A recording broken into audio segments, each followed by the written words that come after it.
shit. Hey, y'all. Hey. Y'all can share this live, please, ladies.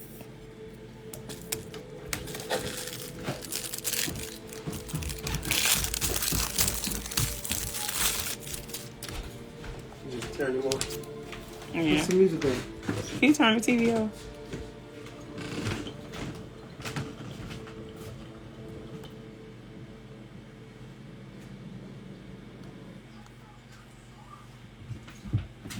I'm just gonna put the question in there. Maintaining a healthy relationship or marriage. I need a charger. You.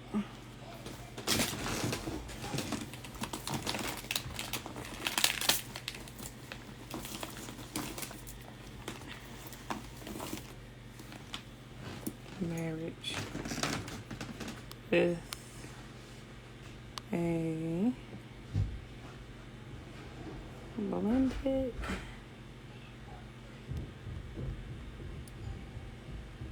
family. Just waiting for Jamal, y'all, to come in.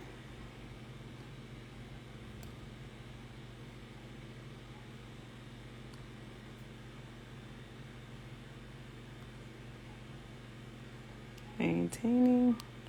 At the right over, I spelled some stuff on maintain a healthy relationship or marriage.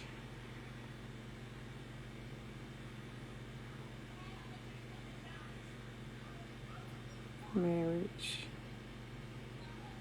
with a blended family.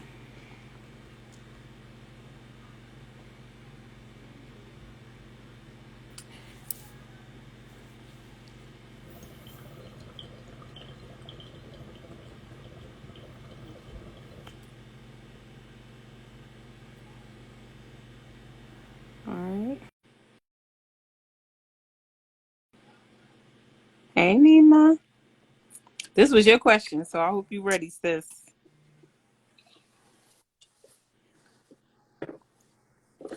So, Jay and send Sean, us out Mom, to people. you love it. Join. Huh? TDB, Barbara, and join. What's happening? Lapper Versa 2406. Get your questions ready. If y'all have any blended family situations, you know what I mean, that y'all want to share, get them ready. Lyle Tattoos, what's good? Said power couple, that's love. Appreciate that.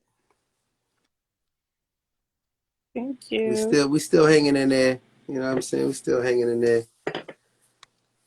Get them questions ready.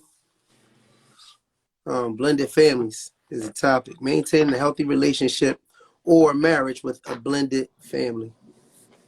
We're gonna let some people get up in the room. Let some folks get in the room.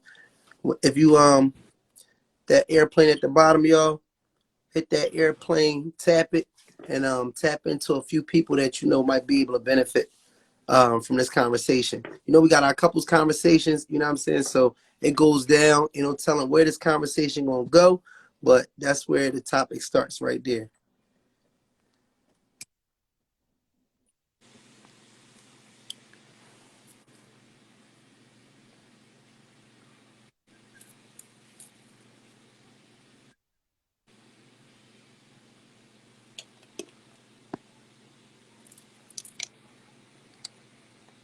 Oh, that's my guy, Gerald. I'm gonna hit him. I can't Veronica. Praise God.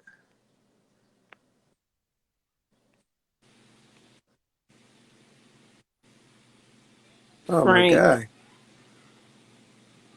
I was just about to send him a drink.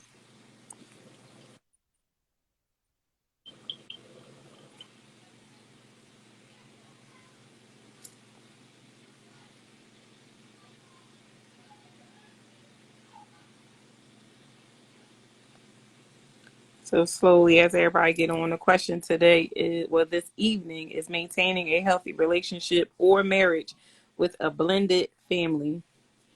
Um, we just want to talk about that a little bit because there's a lot of people who have blended families. Either someone came in with their own children, or y'all both came in with your own children, and then you guys have children together.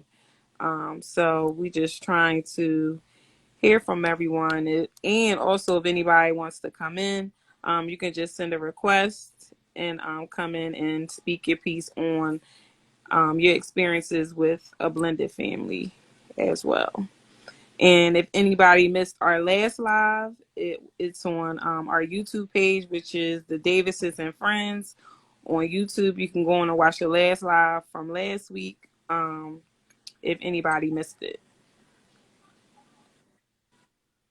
All right, so I think what we could do too, like I said, I wanted to kind of start off with just our own personal experience on the side of blended families. So just to give y'all a little background on our situation, when I met Cherie didn't have any children, and I came in a relationship with 3 children. I had pretty much just going through a breakup with my ex, and we had 3 children that were involved in in our breakup, and we was going through like a nasty custody battle, type situation. So like when I first came into the relationship with Cherie, like I said, we were just like kind of breaking up, me and my ex, and Cherie and I was dating, but it was starting to get a little serious. And I just remember like we was like in the kind of the beginning stages of just kind of like dating and whatnot. And then at some point I just felt comfortable with when I would get the kids. At some point, because I saw like how Cherie was bonding with my kids, I felt it was I felt comfortable with the kids coming over, you know what I mean, and us all kind of like being in the same space. And this is in like a short period of time. So some people like, they say, look, I wouldn't move nobody in. You know what I mean? If I got kids in my house early, it would have to be years or months or whatever the case may be. I want to say, I started like I introduced Cherie to my kids probably early on. It might have been within maybe a little bit more than weeks. Yeah, but it was like probably like early like months or something, because I do remember we would hang out, we would go out and whatnot, and then I would some days I would leave and get the kids or something like that I had going on. But Yeah, but you went out of town right, when right, I right. had So I don't know Linnea. like at what point that was, but anyway, I had felt comfortable with Cherie. Like she had displayed like certain things that I saw, that I observed. For one, that I felt comfortable with her being around my kids. And so that's another portion, another segment of this is like, I guess, when is it okay for you to introduce your kids to a new partner, or someone that you're dating? But either way, at some point, once like my ex, and I'm not trying to really play the whole narrative like, oh, as soon as the ex found out I was, getting serious, they start hating and all that. I'm not really trying to play that role, but I'm gonna just say like once, my kids would come over, and we would do things and whatnot, and they'd go back home. You know what I mean? I did start to see a change once, they was kind of having a good time when they would come over with Cherie and myself. And at some point then, like things started changing, you know what I mean? Then now we going to court for custody, because it's times I'm trying to pick them up, whatever the case may be. And, you either out of town, or, you know what I mean? Not respecting whatever the order is that we had. And so it was like it was a process, you know what I'm saying, at some points, even to the point where like Cherie even was like on some, listen, woman to woman, you know what I'm saying? Let me talk to your ex. Like let me, talk to her one on one. If she is feeling some type of way about how, what's going on with y'all two, then maybe I could talk to her woman to woman, you know what I mean? Even if she don't want to talk to you, you know what I mean, about the kids, she can go through me or whatever the case may be. I think it'd be good to just at least try to build a relationship since, you know what I mean, we moving forward. And that's like when we started to really, you know, pick up our relationship and start taking things serious. And so, you know, she reached out, and initially I think it seemed like it might work between Cherie and my ex in terms of communicating. Vitamin D, what's up now? In terms of communicating, um, on the embetterment of the children, but like at some point it went left. Like, you know what I mean? It stopped being about the kids,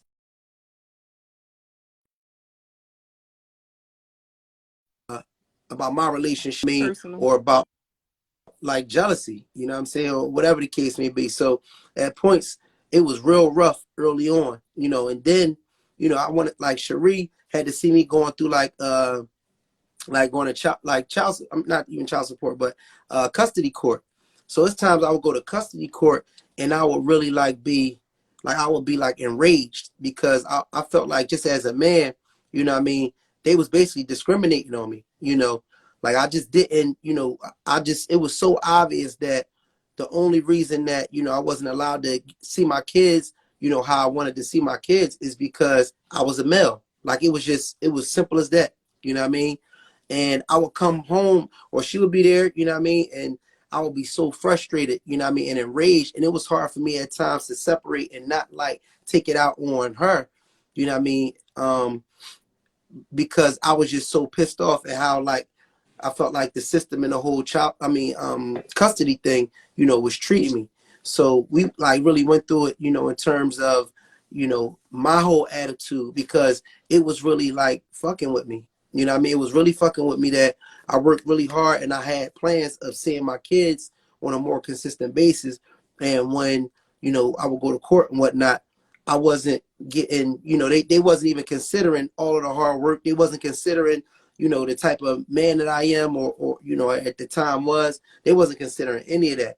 And so like that was something like real frustrating moving on. And like Cherie really was there, you know, step by step to see what was going on and really, you know, help to support me through that time.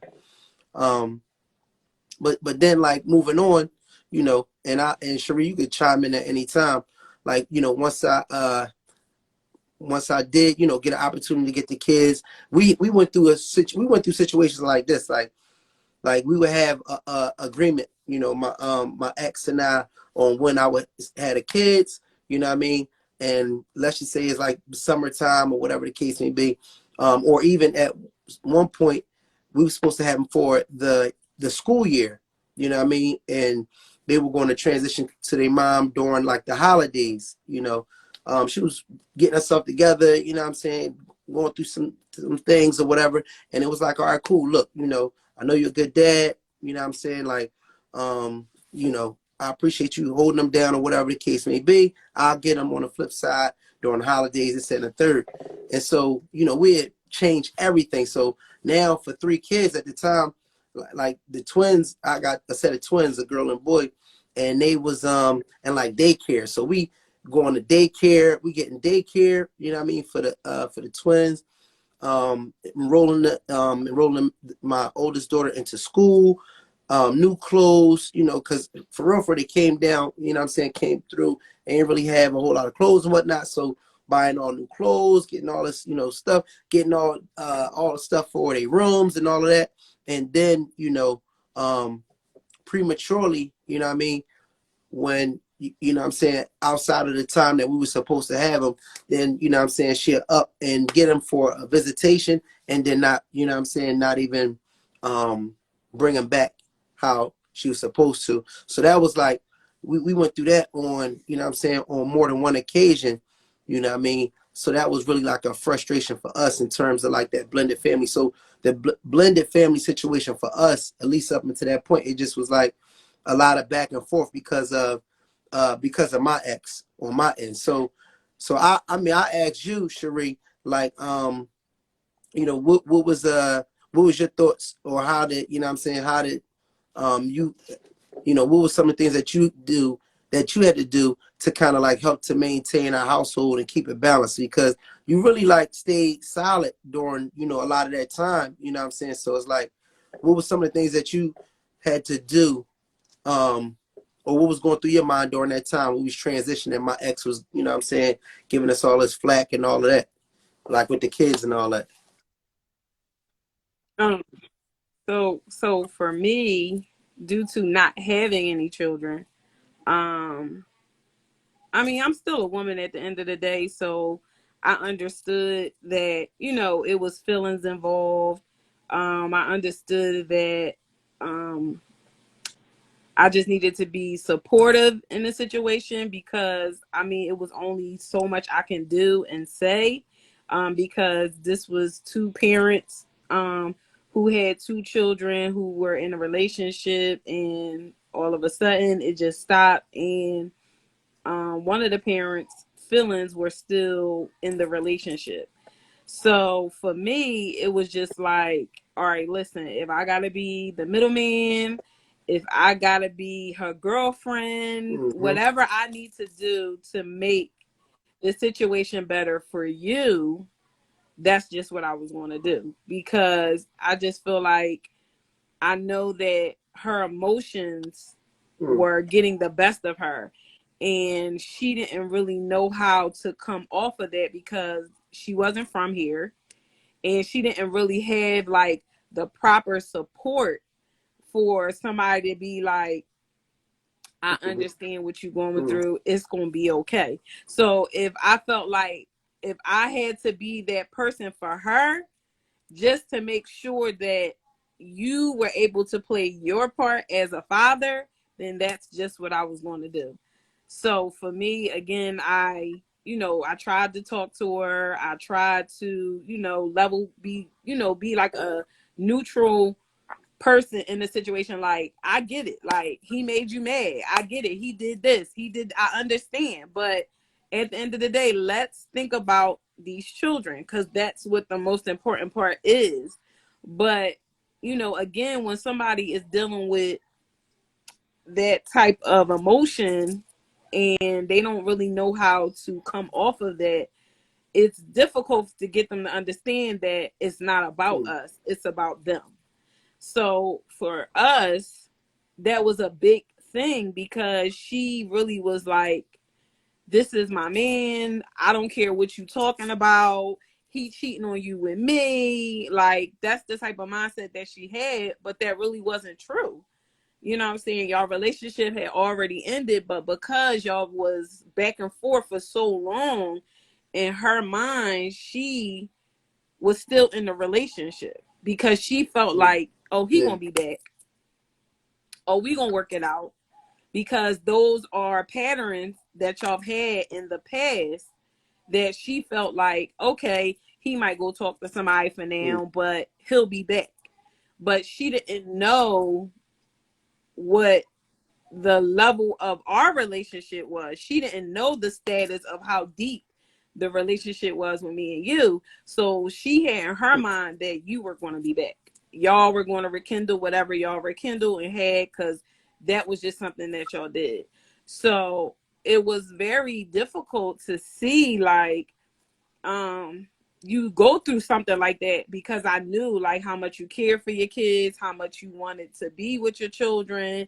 And you know, it was like she didn't see like none of that mattered. I mean, it was like mind boggling, because my whole thing was, even though I ain't had no kids, I'm like, what? Child, pack that shit up. Let's go drop them right off at the Mm-hmm. doorstep. Okay. Because you know what I mean? Everybody don't get that type of energy. It's people out here who don't deal with their significant other parent at all. You know what I'm saying? They can't find them. They don't know where they at. Nothing. Like, you telling me you want your kids? All right, come on, y'all. Go ahead with your dad. I catch y'all on Christmas, Thanksgiving, birthday, Easter, whatever. But for her, it was like that wasn't it. She wasn't trying to hear all that because she wanted more. It wasn't about them. It was about you. So because it was about you, Mm-hmm. she let that get the best of her. She didn't take full advantage of, like, oh, okay, you want to play the family man, huh? Oh, okay, go ahead and take these kids. All right, y'all. See y'all later. She didn't do that. She was like, no, I'm going to get my man back. I want my man. And that was cool. I respect her to the fullest with that. But listen, you got to do what's right for them at the end of the day. When you have children involved, it's not about you no more, especially when you're ending a relationship or vice versa, whatever the situation is. You can't make it about you no more. It has to be about them, because if you continue to make it about you, it's not going to be nice. It's not going to be good, because somebody is going to lose in the situation, and it can be your children. They can be the ones that's losing in the overall situation. And with this type of experience, for me, for a person who didn't have any kids, I mean, coming from a family where, my mom and dad, they was married and stuff like that, but at the same time they separated. And I seen my mom do the whole feelings and emotions get the best of her and try to control us and tell us about our dad. And I'm like, I would never want to do that to my kids. So that was just like, that's not cool. You know what I mean? You got to get it together, sis. Like, it's not about you. You know what I mean? So, I just was trying to be the biggest supporter I could be in the situation at the time when all the different stuff was going on, trying to figure out different ways, different strategies that was going to make the situation better. And I really was hoping for the better with the situation, and I still hope for the better for the situation. But things happen, and life do have to go on. So after a while, I still wanted to be that support for you, to let you know, like, you can do this again. Not saying that they don't matter, you know what I'm saying? They didn't matter or anything like that, but you still have another chance, because I didn't have any children. So, for me, it was just like, well, we can fight this battle, but we can just build another fort. We can build another village over here, because, I mean, at the end of the day, life still got to go on. We can't stop what we got going on because of what's going on the side. So, that's when we just, decided that, we were going to move forward and work on our family. And that's when my son got involved, Well, and I got before pregnant you with go my there, son. real quick, And then just a part of, all right, so we pretty much just detailed like the process of like the earlier stages of when we was together, you know what I mean, and my ex, how she responded when we was dating. So now, y'all, and I mean, some of y'all probably can relate to this too.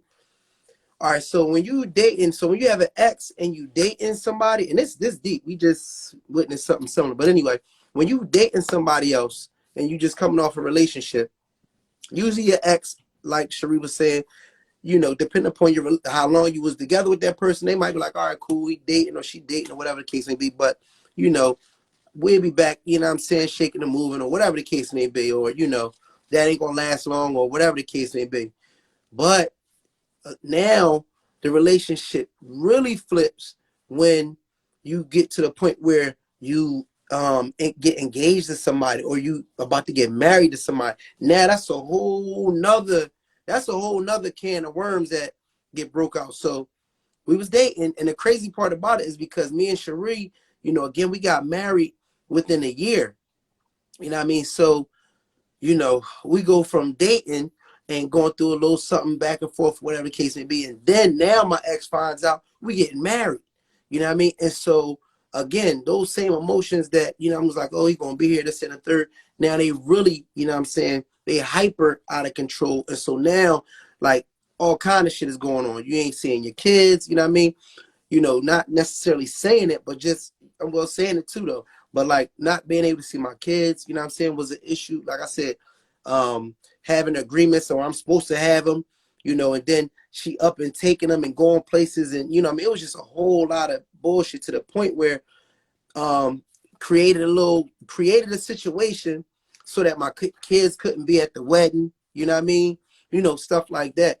And so it's interesting when we're talking about maintaining healthy relationships. Sometimes when you have exes that are involved, and it's not all the time. I see some really good relationships that people have with exes and they're able to co-parent. And sometimes that really takes time. You know what I mean? But it can eventually happen. But if you're dealing with an ex and they still got emotions involved, that shit can really make it toxic. And sometimes they really do a lot of that stuff so they can sabotage your new relationship. You know what I mean? And with Cherie, I definitely like she never even remotely seemed like this is just too much for me. You know what I'm saying? I can't, you need to handle your shit or whatever the case may be. You got too much going on. You know what I mean? Because again, she didn't have any kids. So, you know what I mean? I was the one, that had, the baggage, so to speak, not with my kids, but I'm talking about in terms of the relationship with my ex. That was like, you know what I mean, the baggage or whatever that I had. And she never ever wavered or felt like or showed that it was just too much. In fact, it was times where like, going through like court and custody and all that. If any of y'all been through it, this shit is like a major drag out. And for me, like spiritually, it just really like it really like brought me down, you know what I mean, spiritually. And she would be like, yo, like, you know, I would have these runs. Like I would have this I would have get faith, and I'd be like, you know what? No, we're gonna go. You know what I mean? I'm gonna go to court. This ain't right. This ain't right. I'm gonna go to court, and we're gonna, just battle it out, do whatever we gotta do. And I use all of my energy here. Mercedes is draining as hell.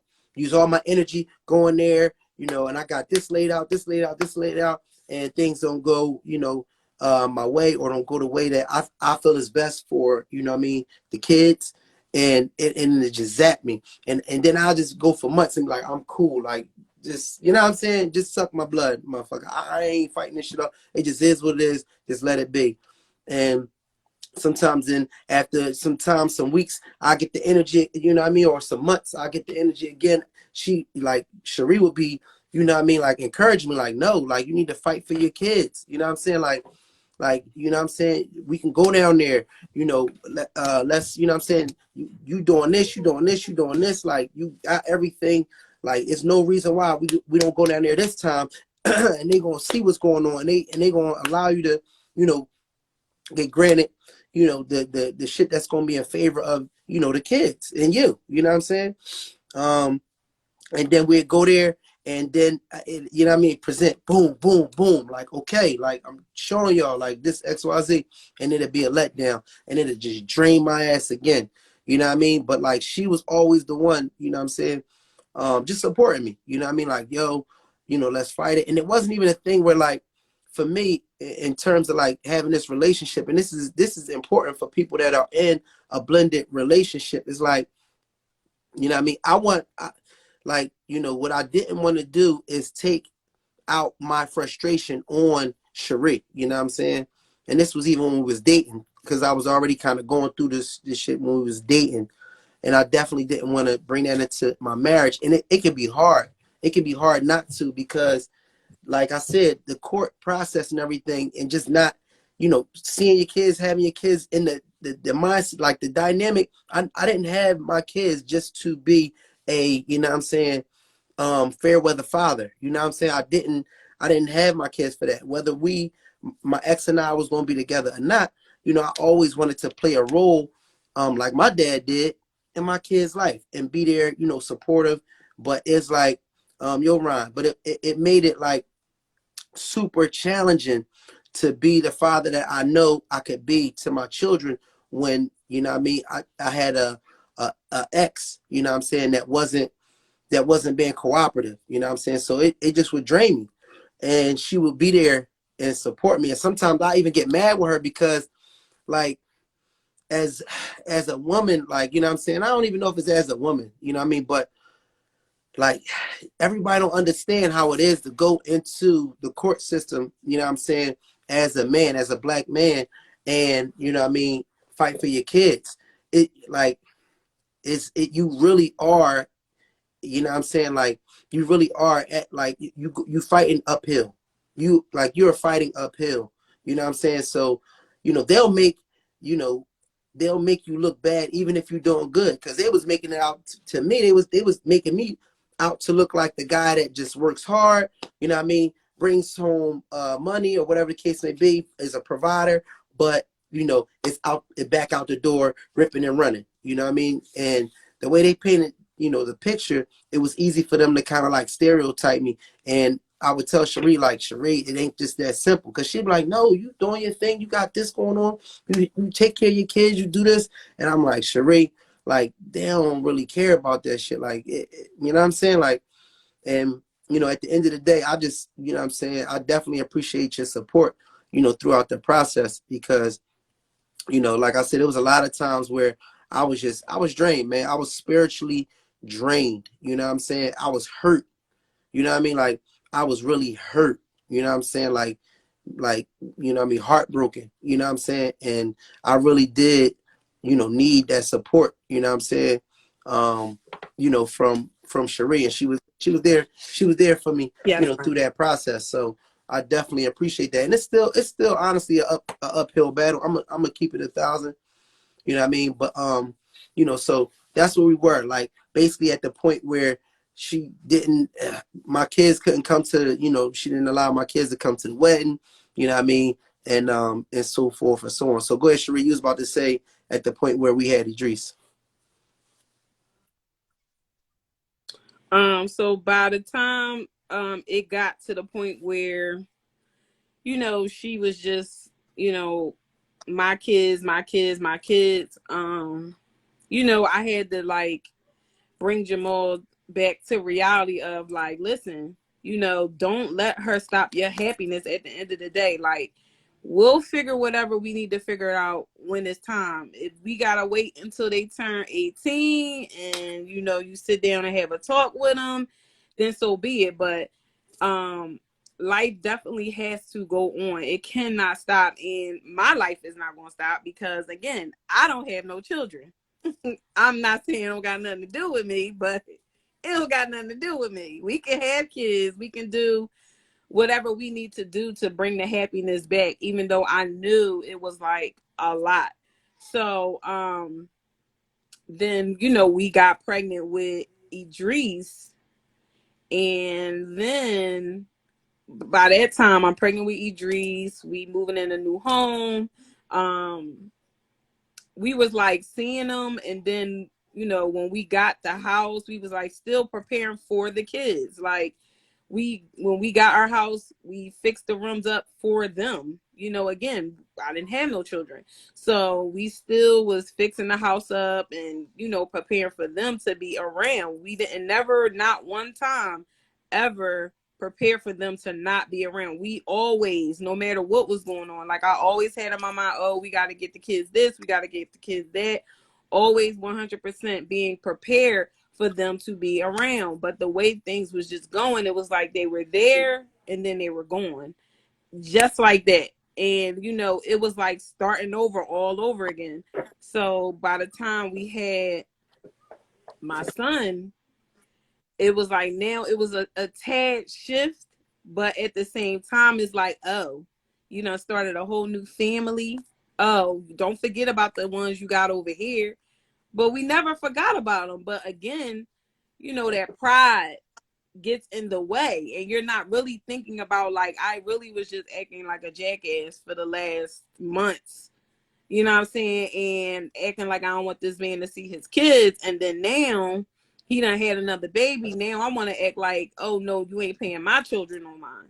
No, I'm not paying your children no mind because of you, not because of me. So it was a lot of that going on, to the point where it was just like, when we did get them, the behavior of the negative energy from their mom rubbed off on the children. That's how bad it got. They, the oldest, she started to misbehave towards me because of the mother. Like, that type of stuff started to happen because it was like, I was hanging out with her. I was taking the daughter. We was doing all, I had her with my goddaughter, because I had, two goddaughters that, I treated like my children. So, when Jamal's daughter came around, I had goddaughters that were her age. So I would have them all together, and he would still do his thing. And I would just pretty much just do my thing, let her do her hair, get her nails, do girly things with her, make her feel comfortable. But that whole energy just completely shifted on me once I had my son, and then they weren't around us for a little while, and it was kind of messed up because it looked, when I would bring it to Jamal, it was like, oh, you tripping. And I'm like, what? I don't got to No, lie about let no me add child. this. Like, she really Let me out add here this acting too. All right, crazy. so here's a thing with a blended family too, and anybody in this situation as a dad can kind of relate to this too. All right, so when you don't see your kids, you know what I'm saying, like that, for me, I didn't want to always I didn't want to always super reprimand my kids when I see them. You know what I mean? I didn't want, like, you don't see me that much as it is. And so I don't want it to be like when you come around, it's like, I'm trying to be I'm being the enforcer with everything. I want, if I don't see my kids like that, when they come through, I want to say have a good time, you know what I'm saying? And I'm still like learning my kids. Like I have, like, when you have kids at home all the time, all the little ins and outs. You know what I mean? You kind of, you hear stories about school, you see the tendencies and things like that. So it's a time for me to like learn my kids. You know what I'm saying? So I don't really want to be like reprimanding them about every little thing. You know what I mean? Like the way I discipline my kids is different. I'm not a like super like a hard ass in terms of like, you know what I mean? I don't know. Like I'm just not like that, especially with my daughter. You know what I mean? And my daughter was young at the time. So like it was a little like a girly thing between my daughter Yes, ma'am. and Cherie. And some of it I didn't see. And sometimes guys, we unaware of some of the cattiness that goes on between, females. So, it was one, I didn't see all of the little cattiness. And then for two, I'm like, listen, I don't see my daughter like that. I'm not going to be slamming down the hammer for every little thing.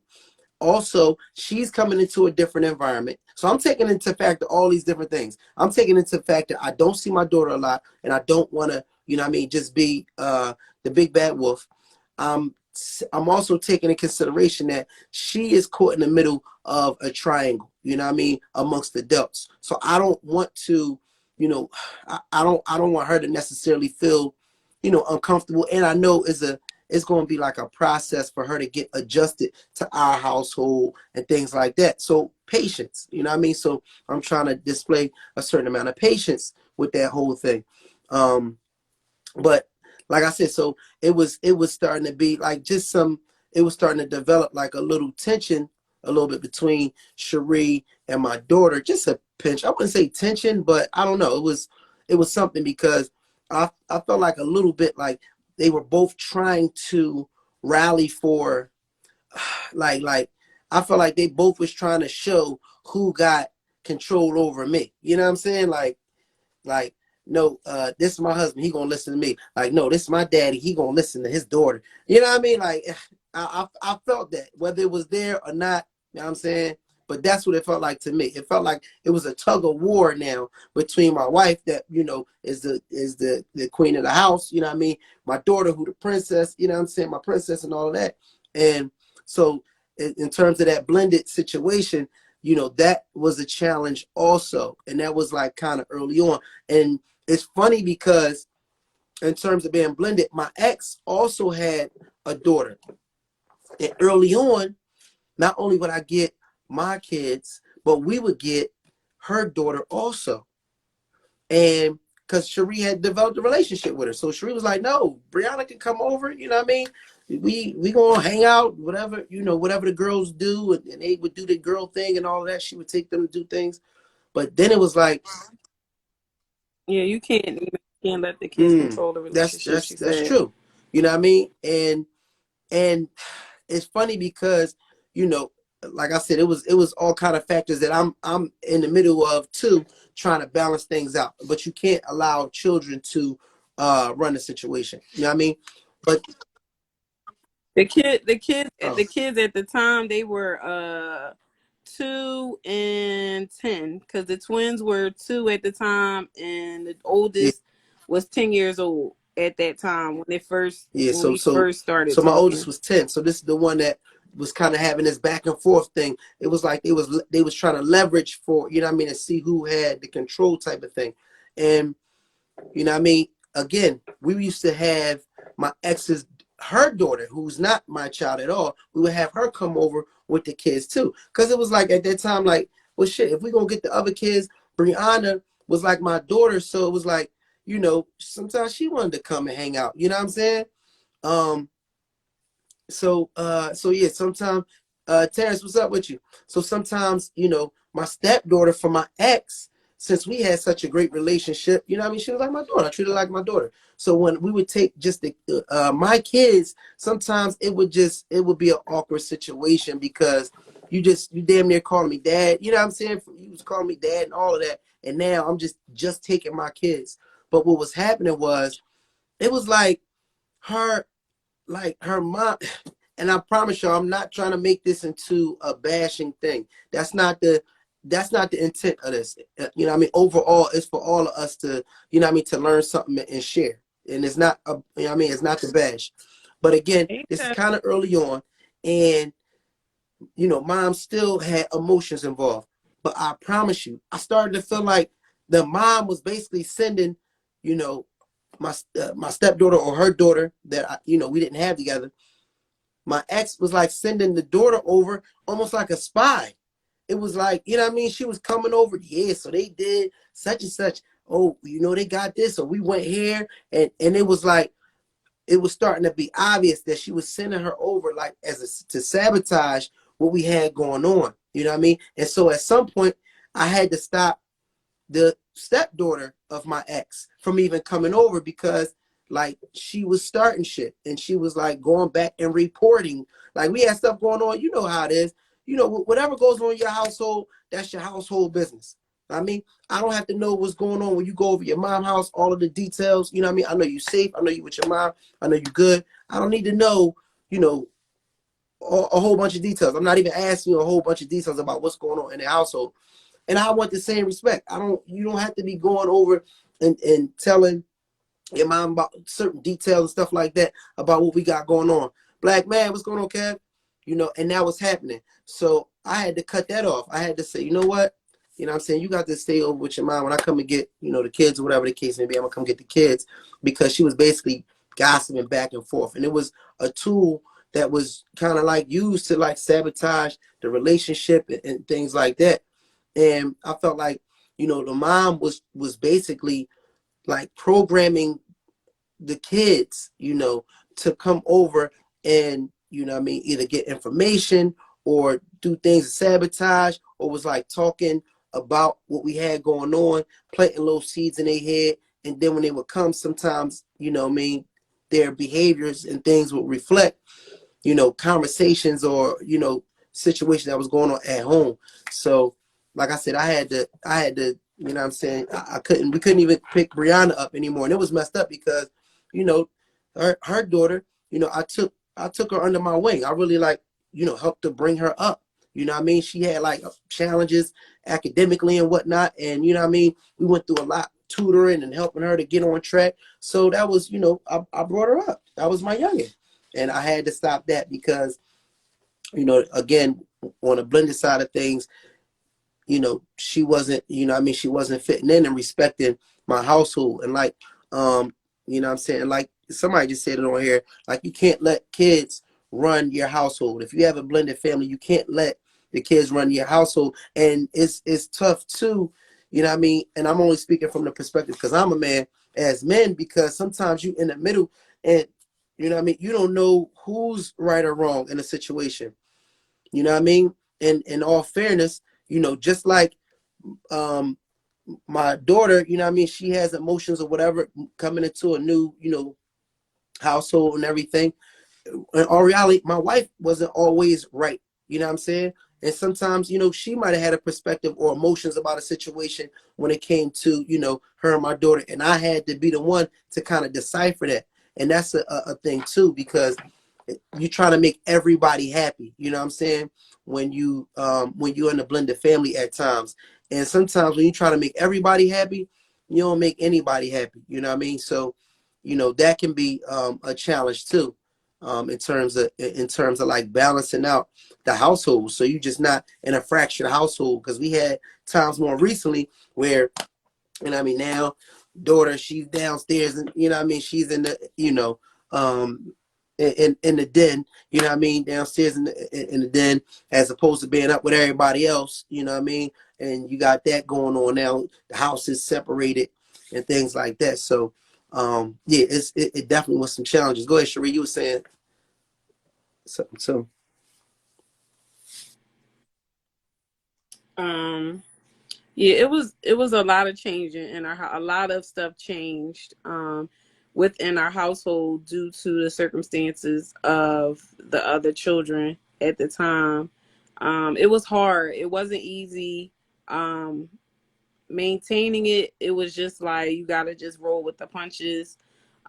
Sometimes things got to be, really, really crazy because you had two people who had feelings and emotions over um, something that wasn't even the same. Like you had one person who was emotional because of just the relationship that they had with the person, and then you had a person who was just all emotional about their children. It never was like the same thing. It has never been the same thing since Jamal been together for 13 years. It's never been the same thing. It's always been feelings and emotions over here, feelings and emotions about children, and it never was like an equal thing. So because it's never been equal, it's just always been clashing. Like it was like it'll die down for a little bit and then it'll pick back up.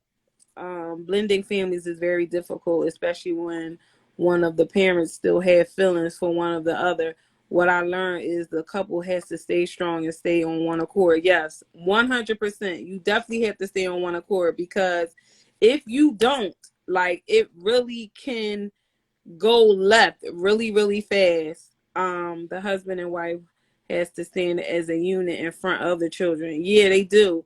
But again, it really got difficult because you still have to remember you have a parent involved who feels like this is their children at the end of the day and is willing to take and make any type of sacrifice for their children.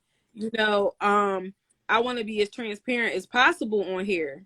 Jamal has even talked about going back to her to because he was just in that state of mind, because he felt like I gotta whatever I need to do to get my kids. So we had to go through that. He was like in that mental state, like, well, maybe I should just go back with her. Maybe I should be with her because, like, I need to be with my children. Like, I love my children. So it was like we did the court thing, we did the lawyer thing, we did the, me being a mediator, what I mean, and we did all of that. We had a son, what I'm saying, and still going through all of these different things and trials and tribulations, to mentally it was messing with him to the point like maybe I should go back to her. You know what I'm saying? Like, I had to go through that. My own husband at the time, we married at this point, saying to go back to his ex to figure it out. Like, it really gets real when you have children outside of your relationship or marriage that you are in. It has you second guessing certain decisions on what you're doing in your life, because you feel like, these are my kids. I'm willing to do whatever it takes for my children. And, of course, I'm like, what? You ain't going nowhere. You trip now. You tripping. Now you're tripping. Okay, at this point you're tripping, because you talking about going backwards.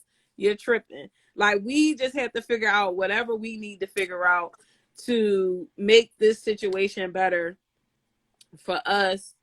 And I mean, it didn't really get better. It just became a point where life just still really had to go on, and we couldn't stop our own happiness that we had going on between each other, because we was freshly married, and we was still trying to figure out each other. Because if anybody that's on here know us, like, me and Jamal got married within a year. He's never really been my boyfriend. We never lived together for 2-3 years. Like, we just went here first into being married. So all of this stuff is going on top of the fact of us being freshly married to each other. So it was like we had to get back on track with our marriage and figure out, like, okay, we got to go back to the drawing board and figure out something else, because this is crazy. You know what I'm saying? At this point, he's talking about going back. I'm like, what? I just had a baby. What do you mean? Like, so it was definitely a fighting battle. We had some times where one may have came around, one child would come, and then, again, it gets all personal. Oh, I want my child back. Oh, you know what I mean? Now it's, again, causing friction and everything else in our situation, to the point where it was just like we had to just stop everything just for the moment and focus on our household. It had to get to that point because it was sabotaging our relationship, and it was really making it bad for us. And our mind frame and our mental, it was really, really it was messing me up mentally, because I'm like, I don't even know nothing about none of this stuff. And he like, these is my kids. It's just all this mental breakdown stuff. And I'm like, this is, now it's getting to be a lot. But at the same time, I'm like, we gonna figure it out. So by then, I get pregnant with my daughter. And then when I got pregnant with my daughter, that's when it really started to get crazy, because it became touchy because of his oldest daughter. Like, she was everybody's pride and joy. Like, everybody loved her because, she was the only girl, and, she was the first girl. And when I got pregnant with my daughter, it was like, oh, well, congratulations on your new daughter from the child. Like, you know what I'm saying? At this point, years has went on, conversations have been had outside of, her dad, and things was told to her, making her feel like, listen, he don't care about you. You know what I mean? Things start to shift. She started getting more of a personality and getting a little understanding on what's really going on. And, a little brainwash start happening. And, now she feeling like I can step to him. You know what I mean? I can say whatever I want to say to him. He ain't nobody. He ain't doing enough for me. That check ain't enough. You know what I mean? Like, it was on that type time. And when we had our daughter, it really got to another level. Now the feelings is really starting to show. And I'm like, hey, yo, what's up? Because that's crazy. You know what I mean? And it got to the point where I had to get in my bag, because she was harassing him, calling him at work, saying all type of crazy stuff to him at work and everything else like that. And, I had to really kind of go out of character at that point, because I felt like she deserved it. She needed to know the truth. She needed to know, listen, you're playing yourself. You're causing all this ruckus for these children who don't have anything to do with your feelings, the things that you're going through, and you're making them suffer, and you keep pointing the finger at everybody else, but you're not taking no responsibility for what's going on. So I had to tell her, how I felt. I'm on the outside looking in. Forget all that other stuff. I'm on the outside looking in. I see what you're doing to them. There is no, I don't have to talk bad about a person, because I'm not that type of person. But I know, like, I never seen nobody like that in my life take their children away from somebody knowing what type of person they were, and to treat them and dog him out. I got tired of that. I was quiet for a very, very long time with it. I wouldn't say nothing. I would just speak my piece and just be the background for my husband. But then when you start harassing him and it's messing with his mental, at this point, okay, now I got to take over. Now I'm going to call you on the phone and I'm going to speak my piece to you. And she didn't like that. She didn't like the things that I said to her, because she ended up calling other family members and saying basically like I was talking bad about the kids. But I wasn't talking bad about the kids. I was talking about bad about her parenting and letting her know that the things that you are doing to these children, they don't deserve it. They don't deserve this at all. I had nothing to do with it, whatsoever. You are sitting here using these children as a shield for your hurt. You letting them suffer. You putting them out there just being like, oh well, you know what I'm saying? These my kids. It's not. You have to accept it for what it is. It's over, sweetheart. It's done. Here we are. By the time we had my daughter, we were already 4 years in, married. 4 years married, and this still was going on. 4 years, y'all. 4. And then now my daughter come, and you done, now you got the children as your warriors. Now you're using your children as your warriors. You telling them like, yeah, he don't care about you. So what? He's sending a check. So I'm like, see, this is what's wrong with us sometimes. You know what I'm saying? We don't even really understand, the logic of, you got to put your pride to the side. You can't let your ego get the best of you when it comes to your children. You cannot do that. Like, that's not the way it goes. So she said, so that's why I was saying it's better to just leave it be until the children comes age and come see you for themselves. Yeah, but even with that doesn't mean a thing either. Because we already see, the thing is, we have went through each stage of what we feel like would be better for the situation. We've let the children be and, get a little bit older. They get a little older. They still come here with it. Like the brainwash, that's the hardest thing. That's the worst thing. I'm sorry. That's the worst thing you can do to your children is brainwash them and feed them any type of form of negativity about another parent. If the parent is the scum of the earth, let the kids figure that out. Don't say nothing. You don't have to say nothing because they're going to know. But that's the problem when you got somebody when you brainwashing your kids and you say, oh, he or she, they ain't shit. They don't care about you. They got a whole nother relationship. They making kids without you and all this other nonsense. And they start believing it because you got to remember, they still are in the sponge stage. Now, when they start getting to the age of 13, 14, 15, now they feel like they got to defend the parent. Oh, what? You talking about my mom? What? She don't know you, mom. Now, no, I'm going to show her better than I can tell. I'm going to go over that house and I'm going to cause some drama. And my dad ain't going to do nothing because he my dad and he going to defend me. Because they know that he's weak. That's his weakness. The kids are his weakness. So that's what they do too. And she knows that too. So she uses them as her soldiers to fight her battle. Now she don't gotta call and harass him no more. She don't gotta, send, go to the little courts and do. She got what's them. crazy? They are her new And soldiers. what's crazy her is children. that, like, this is what's the saddest part about this shit. I promise you on everything. Like when you brainwash your kids to dislike a parent, especially a parent that you know is a good parent, to me, that's a form of, of neglect. You neglecting your children. Like that is, I think that is really, child abuse.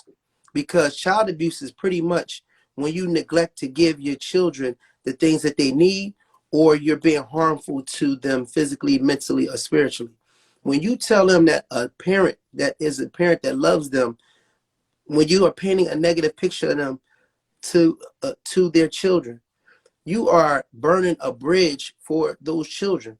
In life, it's very few people that are going to love you unconditionally.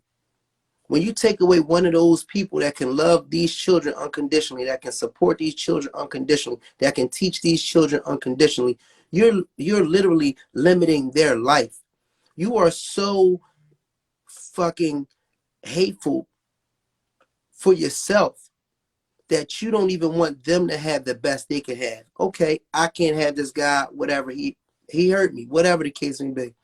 But you're going to not allow a man that's going to be supportive in their lives to help them to get to the next level and be the best adults they can be, you want to even block their blessings by trying to paint a negative picture of the other parent. Like that shit is child abuse. And what I see in this situation, I'll just speak for, my own personal situation. And of course, it's just one perspective. But, I see where, it's like, as opposed to you, wanting, let's just say, your life wasn't the best with your parents, your household. The fact that you can't be big enough, to say, you know what, my shit was fucked up, but I'm going to make sure that theirs is better. The fact that you still are damn near in the infant stage, that you need to have children that can ride for you, as opposed to you riding for your kids, that shit is just, it's, it just, it's mind blowing to me. You know what I mean? And the other mind blowing part to it is that when we start to put our children in the middle of these courts, like they, they don't really, have a staked investment in our households. They want to get this case done. They want to listen. That's the mom. Just let the mom, dad, see him every other weekend. Stop bitching. It is what it is. And you a dad, you like, I know my kids need me more than that. I know them in particular. I know what I can bring to the table to help to support them and to support her. Because by me supporting my kids, you looking at it like, oh, he's not this, he's not that. But for real, by him getting your kids, by him supporting your kids, it actually even helps out your life. So you going to just fucking jinx your life. You going to jinx their life. And it's one of the things I used to explain. Like, I don't know if it's revenge you looking to get or, spite or whatever the case may be. But, when you doing these negative acts in the dark and you thinking, nobody's seeing it, when you stirring up the pot, or when you sowing seeds of negativity about one parent to to your kids, you really just like jumping up as high as you can, in the air and landing on a shovel. And as soon as you land on that motherfucking tip of that shovel, the handle smacks you in your face every single goddamn time.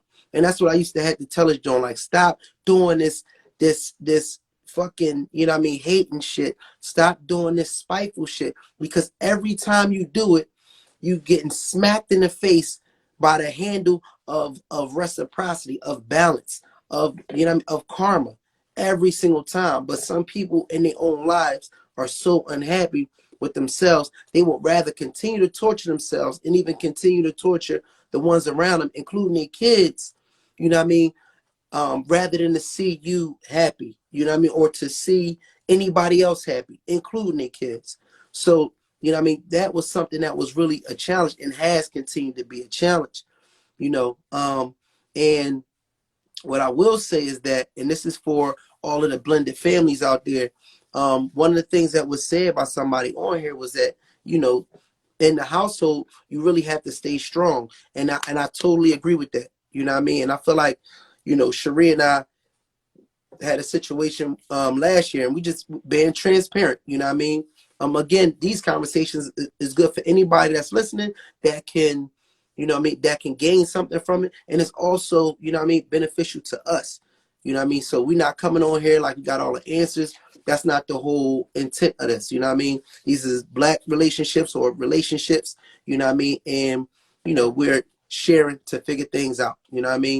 But what I will say is, being transparent, I want to say it was last year, the year before, we had a situation where, my oldest came and, she was staying with us, and, we was rocking out, we was rocking out, we was doing our thing.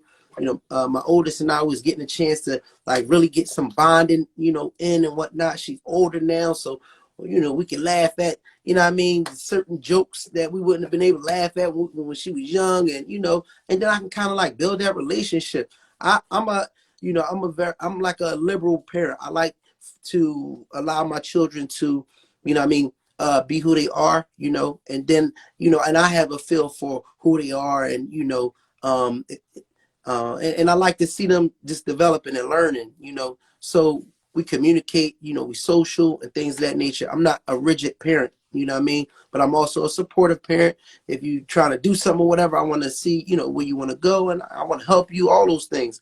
So we getting this bonding and everything going on. And then like at a certain point, I was like traveling or whatever the case may be. And, my daughter was just getting funky, with Cherie. And I didn't really, I didn't know, I wasn't there at the time because I was traveling, you know what I mean? I was out of town or whatever the case may be. And I prepped my daughter and everything. She knew ahead of time, like, listen, I'm going out of town. I just need you to hold it down. You know what I mean? It's going to be times you might, you know what I mean, you have to watch the kids, whatever the case may be. I just need to I need you to hold it down. I know you got it. Boop by boop. You know what I mean? I'll be back in a few days, whatever the case may be. And, we do what we do. You know what I mean? And I want to say it might have been the first night that I left or something. She went out, you know what I mean, stayed out super late or something like that. You know what I mean? It was something, normal, kind of kid stuff, 18-year-old stuff, or whatever the case may be. But at the end of the day, it was definitely a violation. And, I didn't know what was going on between her and my wife and Cherie. I didn't know because Cherie could have been in her feelings. You know what I mean? She could have been in her feelings. I didn't quite know until Cherie like showed me the text message of the interaction of them. And like I'm looking and reading the text messages like damn, she really been like disrespectful to Cherie. Like first of all, she don't even know Cherie. Like she don't know how Cherie can be. Cherie, I done seen Cherie drag a motherfucker. You know what I mean? Like she's not really for all that.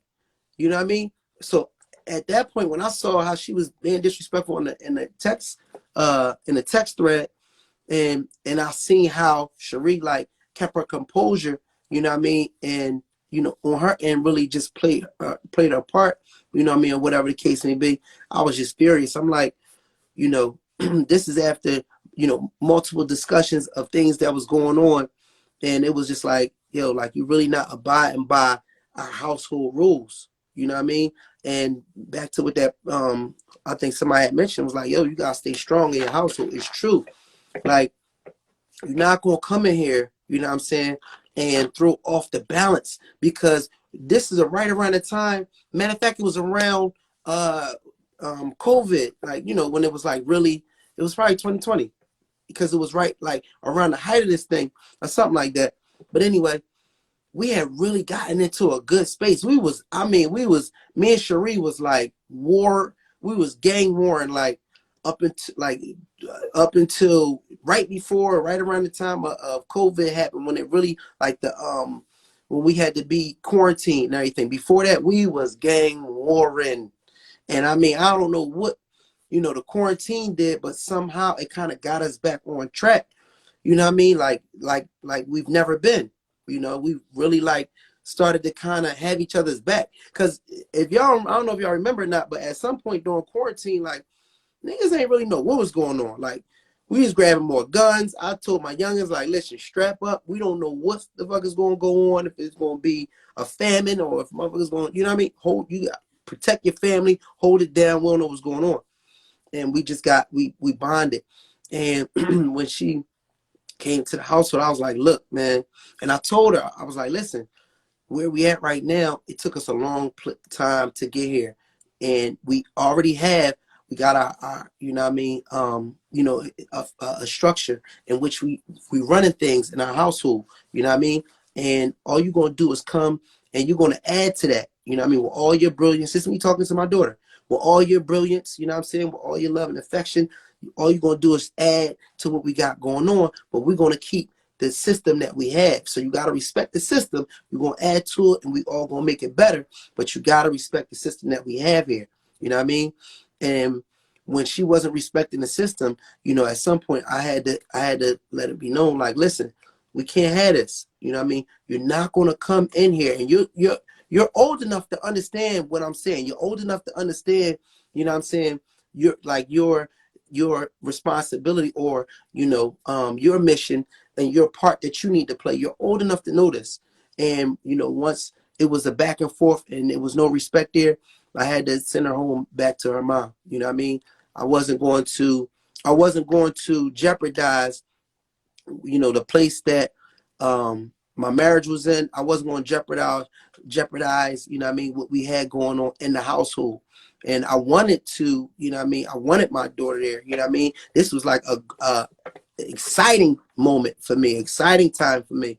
And you know, I don't know if it was that my daughter didn't want that either, but I think, and back to transparency, it wasn't an issue with my daughter and me.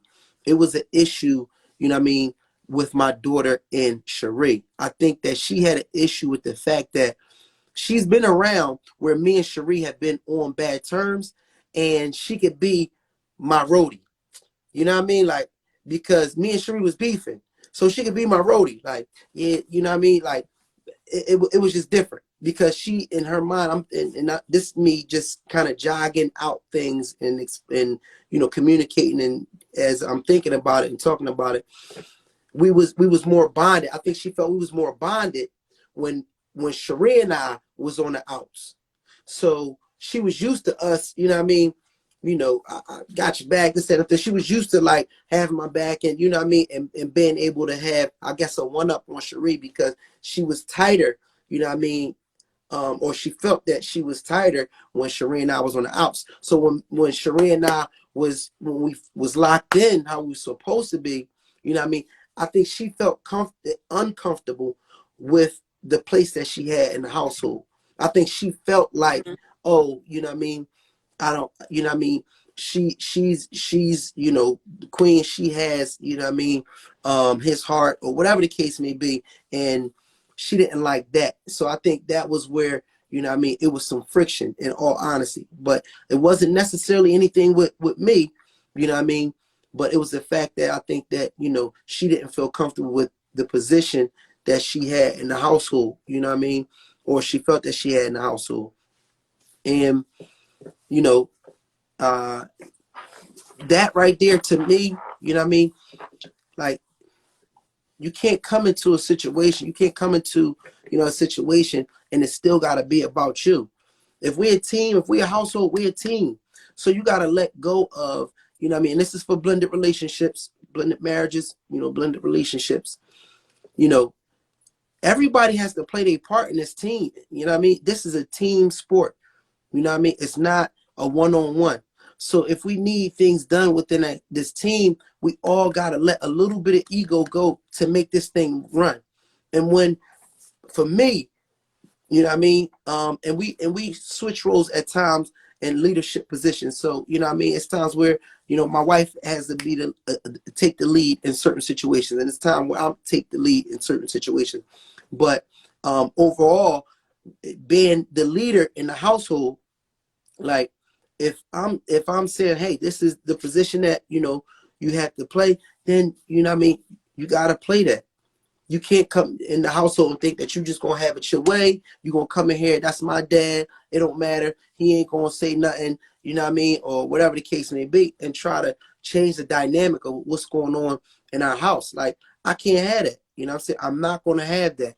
This, for us to win, we gotta win together. So for me in a leadership role, if I see anybody is playing with too much ego, like if you Russell Westbrook in a situation, if you just got to have the ball in your hand, and regardless if you mess up, you just want to take the ball and you want to shoot this dumbass shot consistently. You know what I mean? When you got people wide open and they trying to get that can shoot this shot and they in they spot, and you want to bypass everything, like, you know, you gotta go. You know what I'm saying? Like, something has to change. And we made some adjustments, and then it got to the point where it was like, you know what I mean, I feel like it's best if you know what I'm saying, you be with your mom. And so, that was a challenging decision that I had to make, you know what I mean? And that, like I said, that was like last year, the year before that. And, it was one of those things where sometimes you have to make, difficult decisions. But ultimately it was for the betterment of, the family. You know what I mean? Ultimately it was for the Amen. betterment of the family. And again, I've been struggling, and again, I gotta give, a lot of credit to Cherie, because she, like, she has really never like wavered. She's never wavered. Like she was always like down, like ready to go for it. Like fuck it. Like, you know what I mean? And that's what one thing I like about women is like, you know what I mean? Our black women is like sometimes they crazy, you know what I'm saying? But it's like that craziness can be very beneficial. Like that delusional shit can be very beneficial. And in my case, that delusional shit was very beneficial because it was like, man, fuck anything that's going on. I mean, fight for your kids. Like, I don't care what they say, fight for your kids. I'm like, you delusional. These motherfuckers don't care how good of a dude I am. They don't give a damn. She like, no, I don't give a damn. You fight for that shit. I'm about, oh well, they ain't going down. All right, we gonna have our kids. Boom, boom. We gonna and that part, that craziness that a woman can possess, you know what I'm saying, is a beauty in it too. You know what I mean? Because that's what also is it protects our family. You know what I'm saying? You'll see in the wildlife, you'll see a deer or some shit, and if one a lion to be going at that motherfucker, and that mom deer, she's gonna snap. You know what I mean? It don't matter what's coming at that baby deer. So you know what I mean? I definitely appreciate that crazy side of my wife, the side that was like, fuck everything, you know what I mean? We riding. Like that really was very helpful because I had like I've struggled with depression, you know what I mean, due to, you know, this whole ongoing battle, and we 19 years in with this shit now.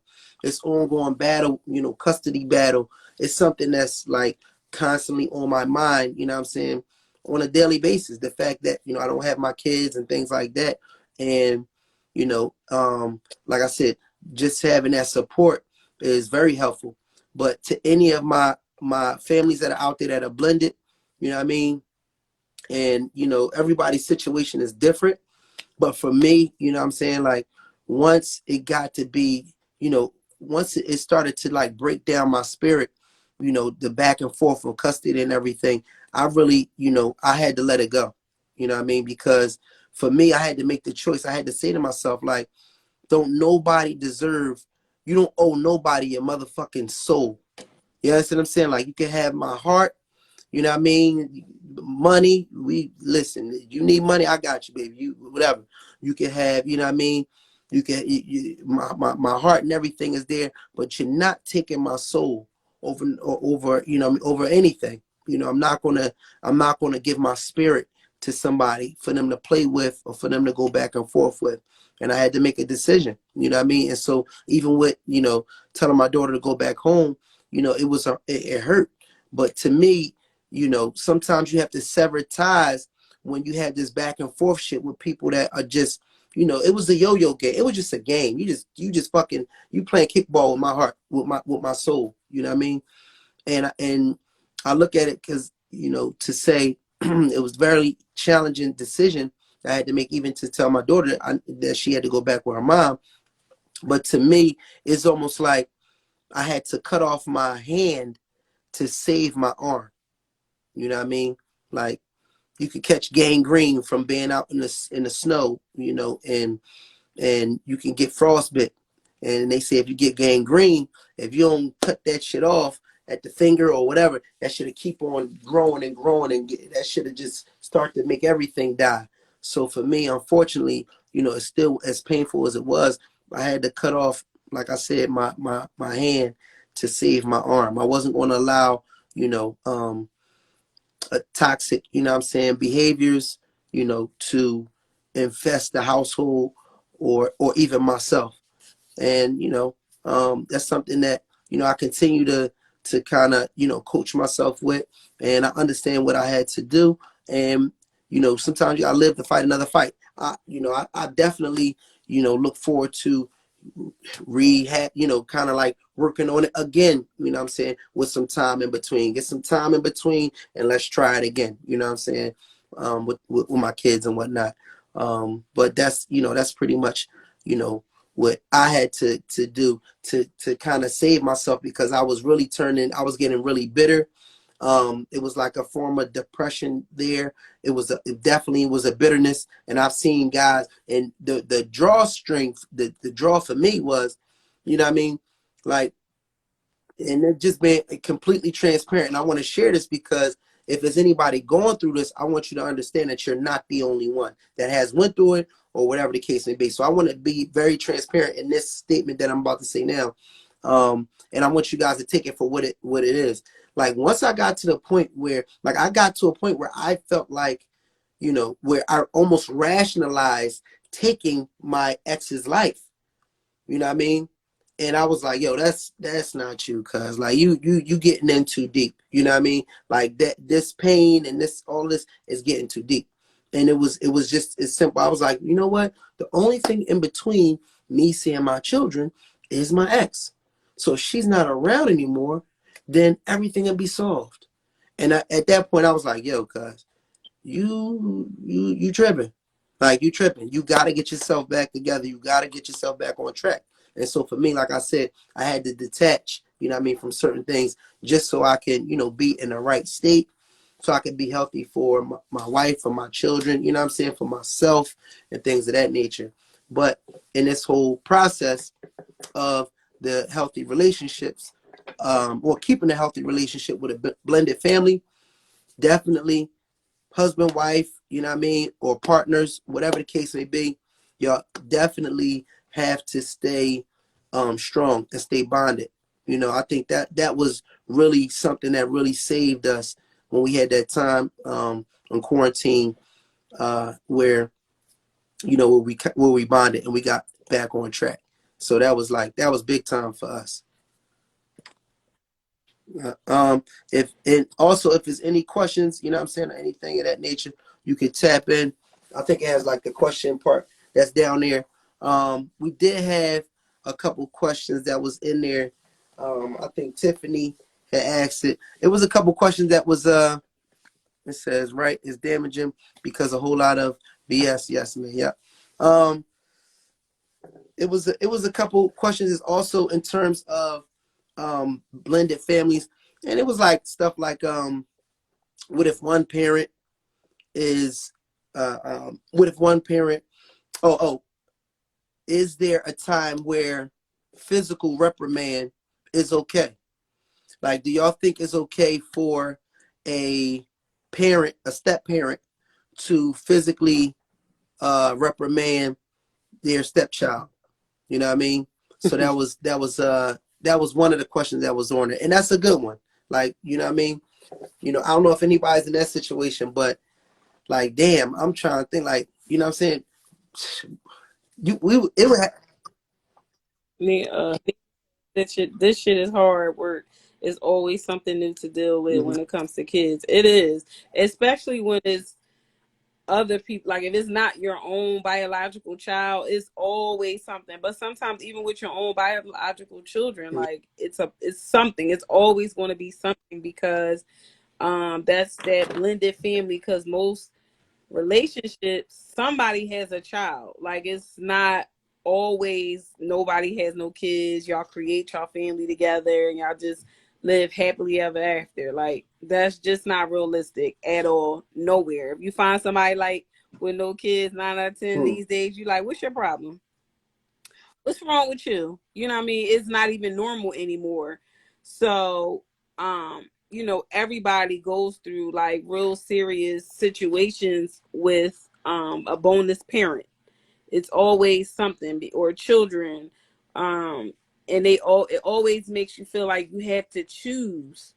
Like my son felt like he wasn't the man of the house no more Mm. after I got married. Wow. Yeah, like even stuff like that, only because he older. So it was like he's always been, that person for you, that go-to person. So because now you don't need, not necessarily you don't need him, but he don't have to play that role in your life anymore. Now he feels like, what? Like, well, who is this? Not Mm. understanding, like you're his mom. He don't. Y'all ain't dating. Y'all ain't together. You know what I'm saying? He can be your son. He don't gotta Mhm. be your man.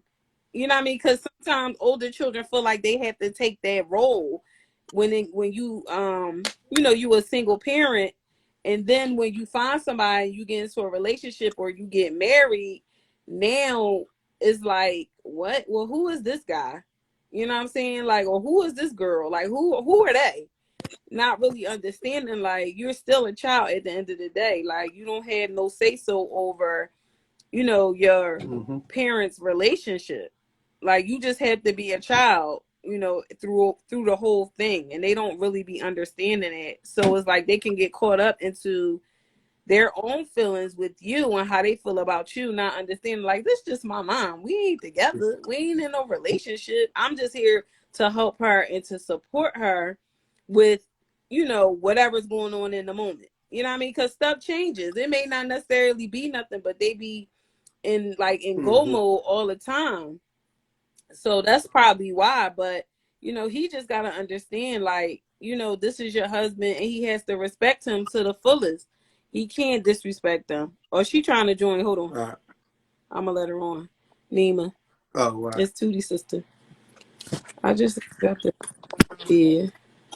Hey, Hold on. Paul. Hey, Nima What's girl. happening? What's going on, y'all? I just wanted to tap in real quick. Good. I'm gonna be transparent because I'm newly married. Me and my husband been together for 2 years, but married for a year. Stop it. Okay. So we didn't talk. The mistake that we made, because he has one and I had five, is we didn't talk to our children before we made the decision to get married. And our heads is like, okay, we're going to get married. The kids is used to seeing him, and this is just how it's going to go.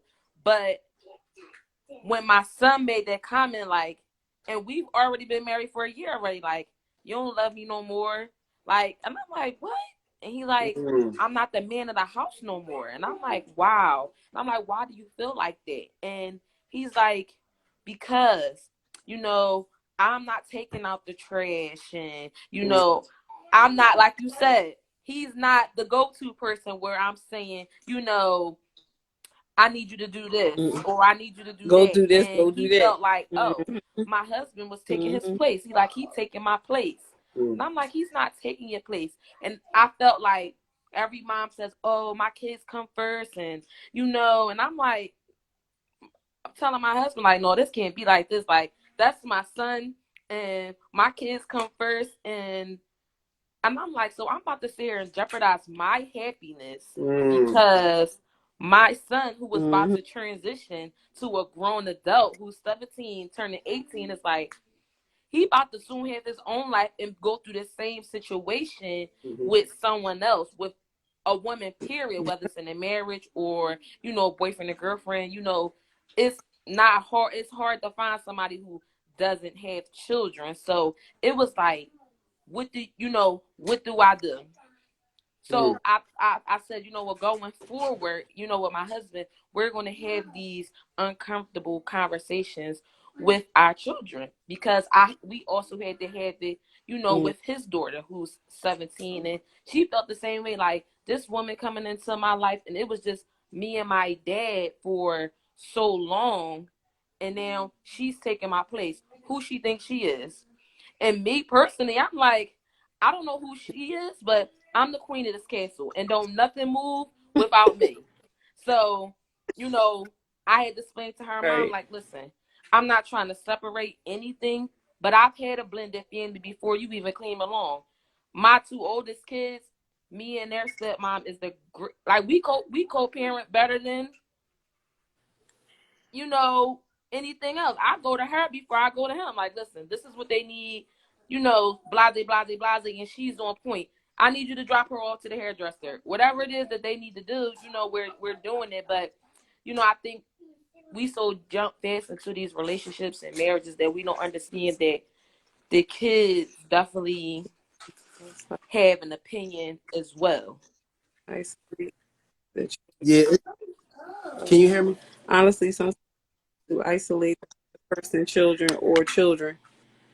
Yeah, I mean, like, when it comes to, like, blended children, like, you do have to have a conversation, but at the same time, um, it depends on where the relationship is going, because you can have a conversation with your children, and then what if it don't go nowhere?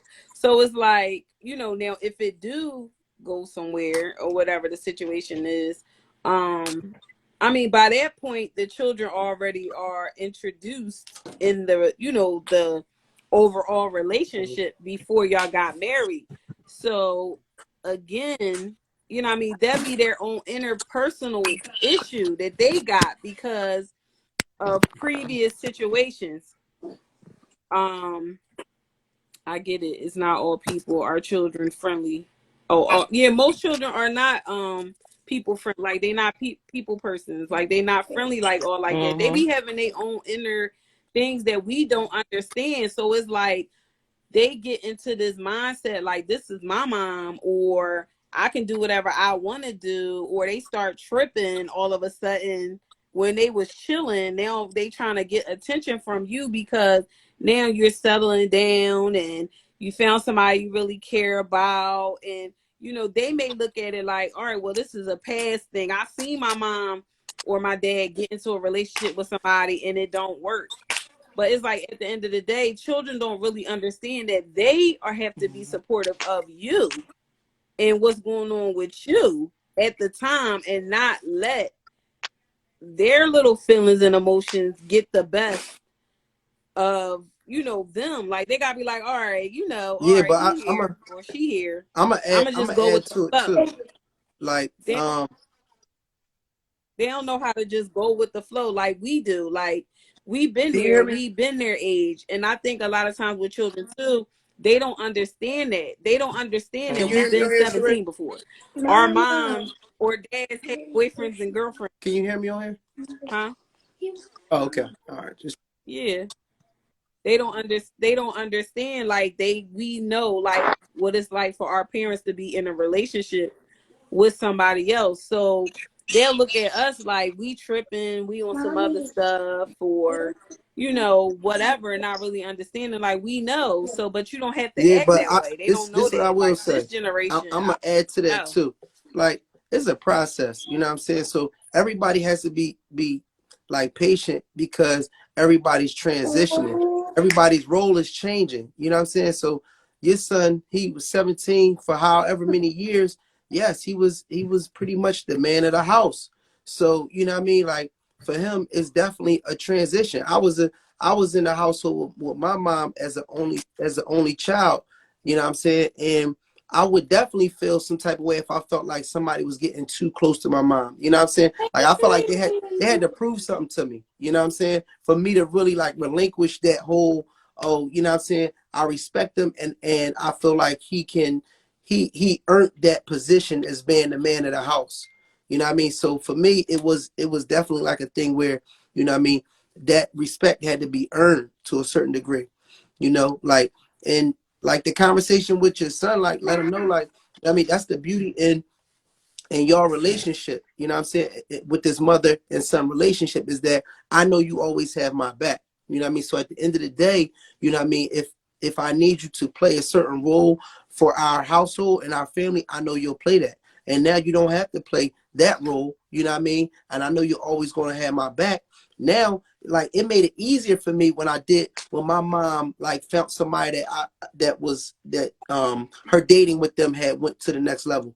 It had actually got kind of easy. At first it was a challenge between him and me, but then once I saw that to me he earned my respect, it was kind of like cooler. Like I really like I'm like she was happier. You know what I'm saying? Like not she was always happy, but she was in a good place. So I actually felt good for her. You know what I mean? Then me and her boyfriend or whatever the case may be, or fiance, you know what I mean? We kind of built the whole another bond, you know what I'm saying, outside of her. And and that was cool.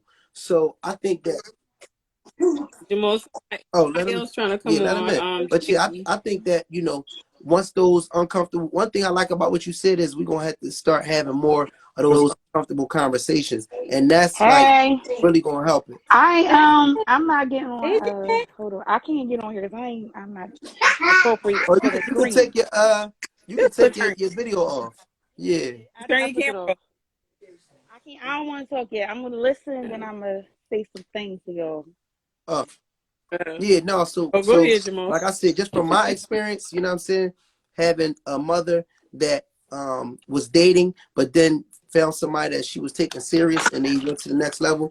Once I felt like that man proved to me that he would be, he got my respect for being a man in the household, then it made things like easier for me. It was now I could stomach, what I mean, her giving him a kiss in public or something like that. I couldn't even stomach that shit. I was like, you know what I'm saying? Like it wasn't cool. Like that shit was not cool. But once he earned my respect, then it was all right. It was what I mean, she deserved it. You know what I'm saying? And then I was like happy for her in a different way. And then I could be me. Then she wasn't always, what I mean, in my business. Or sometimes she might be in my business and he'd come through he'd be like, Trey, this shit, and so we created a bond too. So I think in that transition is a period where it's like, yeah, it's going to be uncomfortable, but it will get better. And your son, he's a young man, so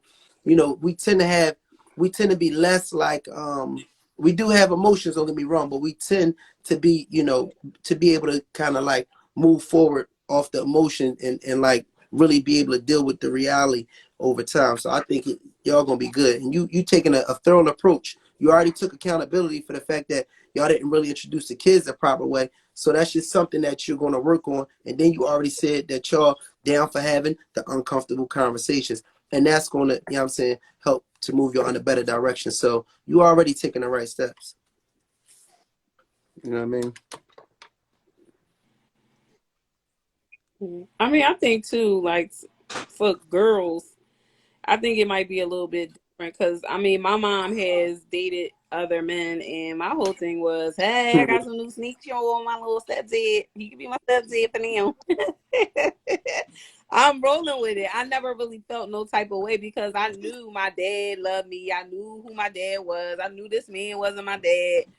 I just went with the flow. I didn't really, get like personally involved with another man with my mom until I might have felt like, I know we had a situation with my mom and she was messing with this guy. And I mean, I'm grown. I don't live in her house. She where she at. But, I felt like he was taking advantage of my mom. So me and my other sisters had to get him up out of there. But that's the only time that I ever really got involved in my mom's relationships. Like, she grown at the end of the day. Now, if you need me, I'm here. Other than that, I don't got nothing to do with it. It's not really my business. Like, you still gotta control your own happiness. So I'm not gonna be that person that gets in the middle of my mom's happiness, regardless if he's a scum or not. I'm gonna let her figure that out. You know what I mean? So I never really, even when I was younger, my mom have talked to people outside of my dad. I never got involved. I always just mind my business. Oh, Mr. So-and-so bought me some sneaks. Or he took me to the store. Girls is different. Okay. Like I had 3 daughters. Yeah. From 18 to 10. So their way of thinking is totally different than my sons. Yes. And my daughters, they're whatever. Like you said, whatever. My mom happy. She ain't paying me no mind, so I'm not worried about nothing that she's going on. But like I was explaining to my husband, it's always been me and my kids. Even if I had someone, like I never had a man in the house or nothing like that. So this was big. Like, what the? They was in shock. Like, wait a minute. Mm-hmm. He live here? Well, So hey. yeah. Oh, sorry. Hey, Chad, go I ahead. have 2 What you about daughters, to say? and I have always preserved my happiness for them. Mm. Even going back to somebody I probably shouldn't have went back to, and they're dead. Let me be honest. And they was objecting to it. They like, no, don't do that, mom, don't do that. But I'm like, you got to give everybody a chance. So when I opened their door and gave him another chance, unfortunately, he broke my heart really, really bad.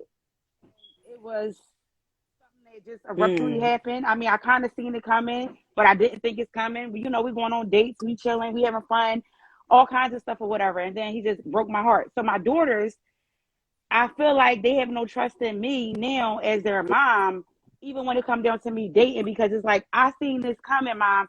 You let him come back in your life and I feel like I betrayed my kids because I knew better. Mm-hmm. I did. So now that the person that he's Mm-hmm. engaged to, my kids don't accept her. And they don't accept her because they know the situation. She knew about me and him. She knew what was going on. And they have their own views as to why they don't accept her, but he won't listen to them for him to even hear what's going on, why they have these feelings towards her. He felt like their children, oh, well, it's my happiness. I don't care if y'all don't like her. I'm going to do what I want to do. But that shouldn't be that way. You need to listen to what they have to say. Yes, it is probably because of what you did to me, how you just let me down all of a sudden. But it also has something to do with her. And I'm not going to be the one to reveal it. I feel like he needs to listen as a man to hear what his children has to say.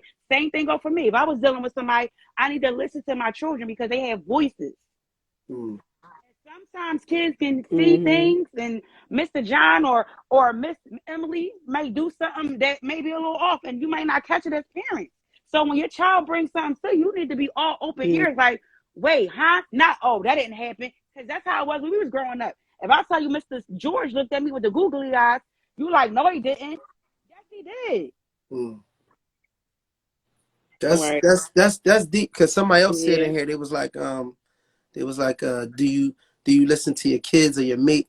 And that's deep, because your kids do have a voice, you know what I mean? And you have to listen to your children, you know what I mean? And you have to also listen. There's a lot of people you gotta listen to.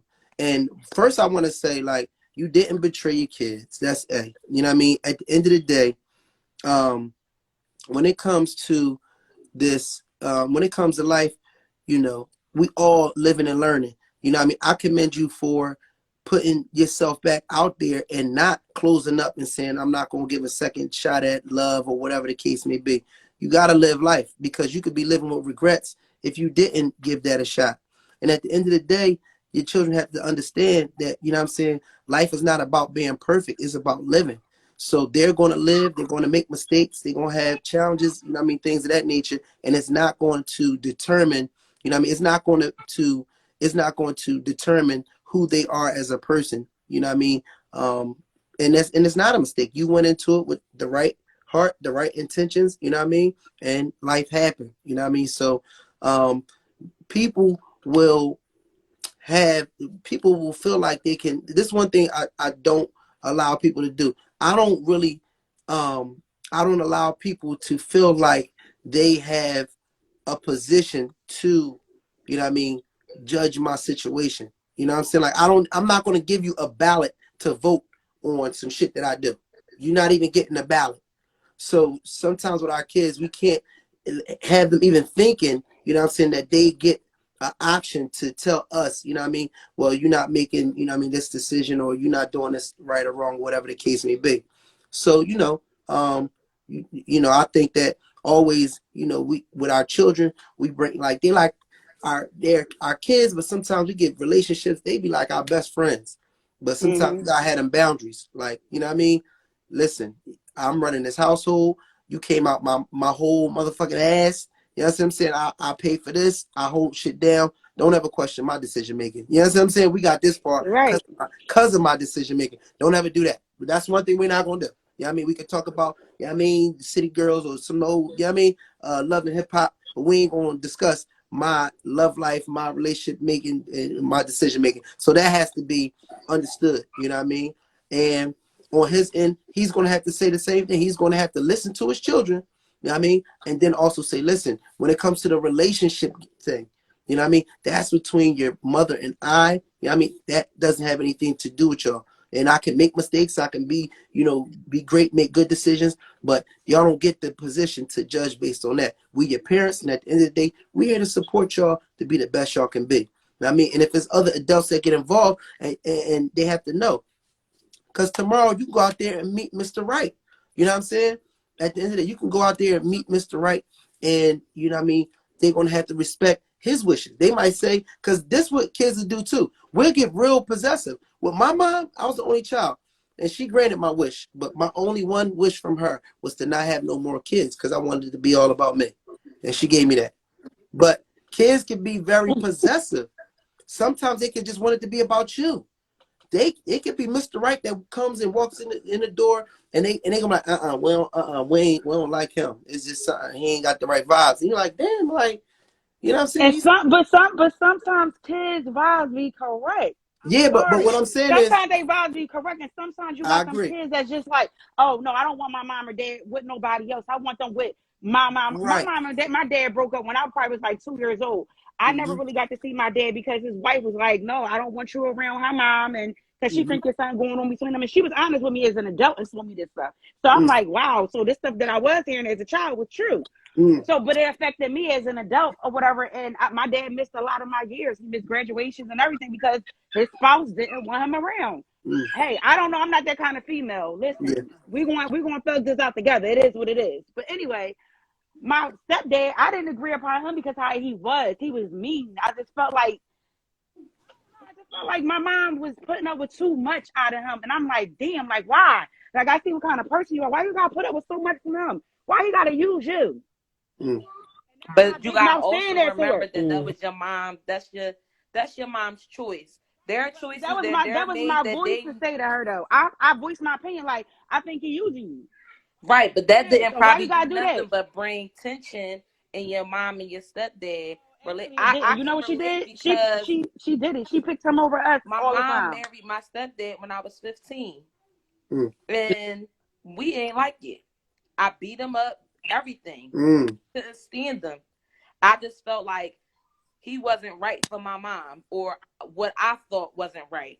But in all actuality, she was happy with it. So now that I'm grown and I'm an adult now, no, they're not together no more. But he was an amazing dad. But I missed out on a lot of that because I was too busy worrying about the grown up stuff Mm-hmm. and not being the kid that I should have been. So, but now that I'm an adult, me and him talk every day, and he not even married to my mom anymore. That's my dad. Mm-hmm. But I was focusing on, oh, he doing this to my mom. Oh, him and my mom arguing. Oh, I see him doing this. Oh, I see her doing that. And I didn't like it. Why? Because that's my mom. And it's been, oh, me and my mom forever. And then I missed out on him actually being a good dad to me, regardless of what they was going through. I Mm-hmm. missed out on a lot of him being a good dad to me. He's actually a good dad to me now that I let him, in and understood a lot that was going on. Sometimes as kids, we don't understand. We don't know half that be going on. We only see the surface Mm-hmm. because That's children are visual. They only see what's in front of them. They're not looking beyond that. So we get in the way of, trying to prevent our parents from being happy. He could be cheating 3 ways from Sunday, but that's her choice. mm-hmm. That's the choice that she made. Yeah, it all has a cause and effect, but like even what you said, like your daughters don't like their dad's fiance or girlfriend or whatever, whomever she is, but you also have to let them know that you have to respect her. You Mm-hmm. don't have Oh to no, no, no. They don't get Mm-hmm. disrespectful. They've never been disrespectful to her. Never. They just don't care for her because of some stuff that she has said. Again, he don't want to hear it. He just see, he just see what his happiness is. So it's like I don't know where the balance coming in because in my eyes, maybe because I work with kids and I see all kinds of different trauma these kids face and I see what they go through that they may not even tell their parents. And it's like, wow. And you ask them, why don't you tell your parents? Because my mommy not going to listen to me or my daddy not going to listen to me. That's where the gap Mm-hmm. comes in it, and that's when these kids grow up with trauma, and they trying to fight as adults the same trauma that they had when they were 7 years old because nobody was listening to them. Yeah, I well, I mean, that's listen. when you, like I said, you I'm have to not have the perfect, but I uncomfortable listen to my conversations. children. I listen to them, and I know what their concerns are. My views about her is totally different compared to their views about her. They have their views, and it's not, oh, I don't like her because I don't like how she looks. I don't like her because she with my dad. Now, some of that, they may have ill feelings towards her because that's their dad, but they also just seen their dad with me. So it's like, you broke my mom heart, even though that may Mm-hmm. be kids stuff, but this is what they seen. And I allowed them to see that. But I didn't know it was coming. They seen you take mommy on dates. We went on a vacation, and then 3 months, 4 months later, you proposing to somebody else. Yeah. same person that has been treating them Yeah. bad. Like, how can I justify that to them? Yeah, it ain't no perfect Yeah. way to. I mean, at the end of the day, it's no perfect way for us to be parents. It's no perfect way. You know what I'm saying? There's no Parenting perfect don't way for come with us no to do manual. this. If it did, we'll be all It don't. excellent parents. Like it really don't come with a manual, and it's like we get faced with a lot of different things. And I remember back in the day, everything was like behind closed doors more. You know what I mean? It was like, like you didn't know the half about certain, you know what I mean, situations. Like, I get stories now about like stuff that happened between my mom and dad and stuff like that when I was younger. Like, you know what I'm saying? Like 30s and 40s. I'm like, damn, I never knew, you know what I mean, XYZ. I never knew, some of those things. And some of that was for the better because you can still preserve children's innocence. Like sometimes we be leaning on kids to have our back and to hold our chin up, and that shit ain't fair to them. That's Like, you know true. what I'm saying? I'm sorry. It just you sometimes you really gotta block them from as much as you can. Like I said, we ain't gonna be perfect, so this ain't that type of you know what I mean situation. But the good thing about blocking them from that shit is they keep a certain amount of, you know what I mean, a certain amount of innocence, that's good too. You know what I mean? That innocence, they don't have to feel like they have to be another parent, or they have to be a quote unquote man in the house, or they have to be, you know what I'm saying, my mom's girlfriend or whatever the case may be. Sometimes that be a lot on kids, you know what I'm saying? And they miss out on, certain childhood shit that, we all should, reap the benefits of because they have to like play a certain role, you know what I mean? But it's challenging. Like it's a lot of sides to the story. And they get this is the thing, like they get with the parent that they're with tells them the most. They see that they're going to bond with their you know what I mean, a mom or the parent that they're with the Mm-hmm. most as a form of protection. So like Mm-hmm. for real, they might have this outlook on the dad or and on his, you know what I'm saying, fiance or wife, whatever the case may be, but it's just from like one perspective, and they get protective, like right, wrong, or indifferent. You might tell them like, no, yeah, I mean, it wasn't really all his fault. This and the third. They like, man, fuck that. This is my mom. I'm riding. Mm-hmm. You know what I mean? That's just, that's how that can be. And like as parents, you know what I'm saying, like on his end, like I've been there. Like I have kids that, honestly got somebody, you know, I ain't gonna, you know what I mean? I ain't trying to down my ex or nothing like that. Like, but basically they're in protection mode and they feel like that their dad did their mom wrong. You know what I mean? And for real, they got a decent ass dad. Like I am the shit. You know what I'm saying? But they can't even get the benefits of their blood fucking dad that wants to have them be involved in their life. They can't even reap the benefits of that shit because, ultimately they're in like protection mode of their mom. You know what I mean? And it's really like unfair to them. You know what I'm saying? Like it's because they got a resource, they got a serious resource that they really, can't really tap into like that. So, I don't know. I don't even have the answers to it. Like, but that's why it's good for us to have these conversations, just so we can look at things through different lenses. You know what I'm saying? Um, somebody said honestly, some spouses like to isolate the other person's child or children. That can be an issue too. You know what I mean? Where you might feel like you know what I mean, your children not getting treated fair when they go into another household because they got kids over there, and your children might not feel like that. Like that's the situation too. When in all actuality, even in my own household, my kids, like in the household, like I do treat my kids differently. Like I can't, yeah, I mean, I can't really lie about that. Like it's certain things that, I mean, me and my daughter will bond about that me and my son don't bond about. But like when you have a blended family, sometimes you could take things personal and feel like, oh, well, they just, what I mean, treating their kids better. But sometimes you just do have kids that you bond in a certain way with, you know what I mean? And they all different. So you bond with all of your children differently. You know what I'm saying? So that's, that's interesting too. Right. Yeah, but I mean, but other than that, in terms of y'all situation, man, I definitely think it's something to continue to have that uncomfortable conversations with.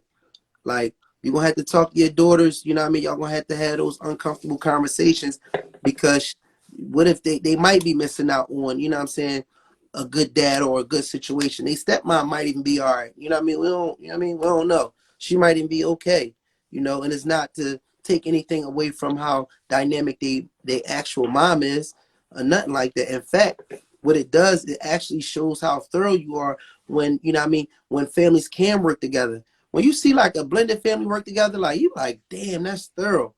Like I think Swiss Beats his situation like that. Like, you know what I'm saying? His ex and Alicia Keys, like they all, you know, just have a good relationship. That's like some real grown ass shit. You know, I would love for our situation to be, you know, something like that.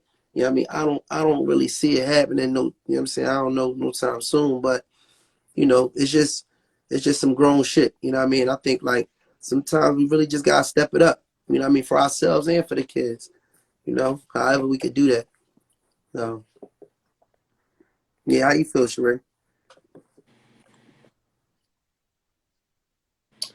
Um, far as like with just our children in general, people who are in relationships or in marriages, you definitely, if you have children outside of them, you definitely should have a conversation with them for sure.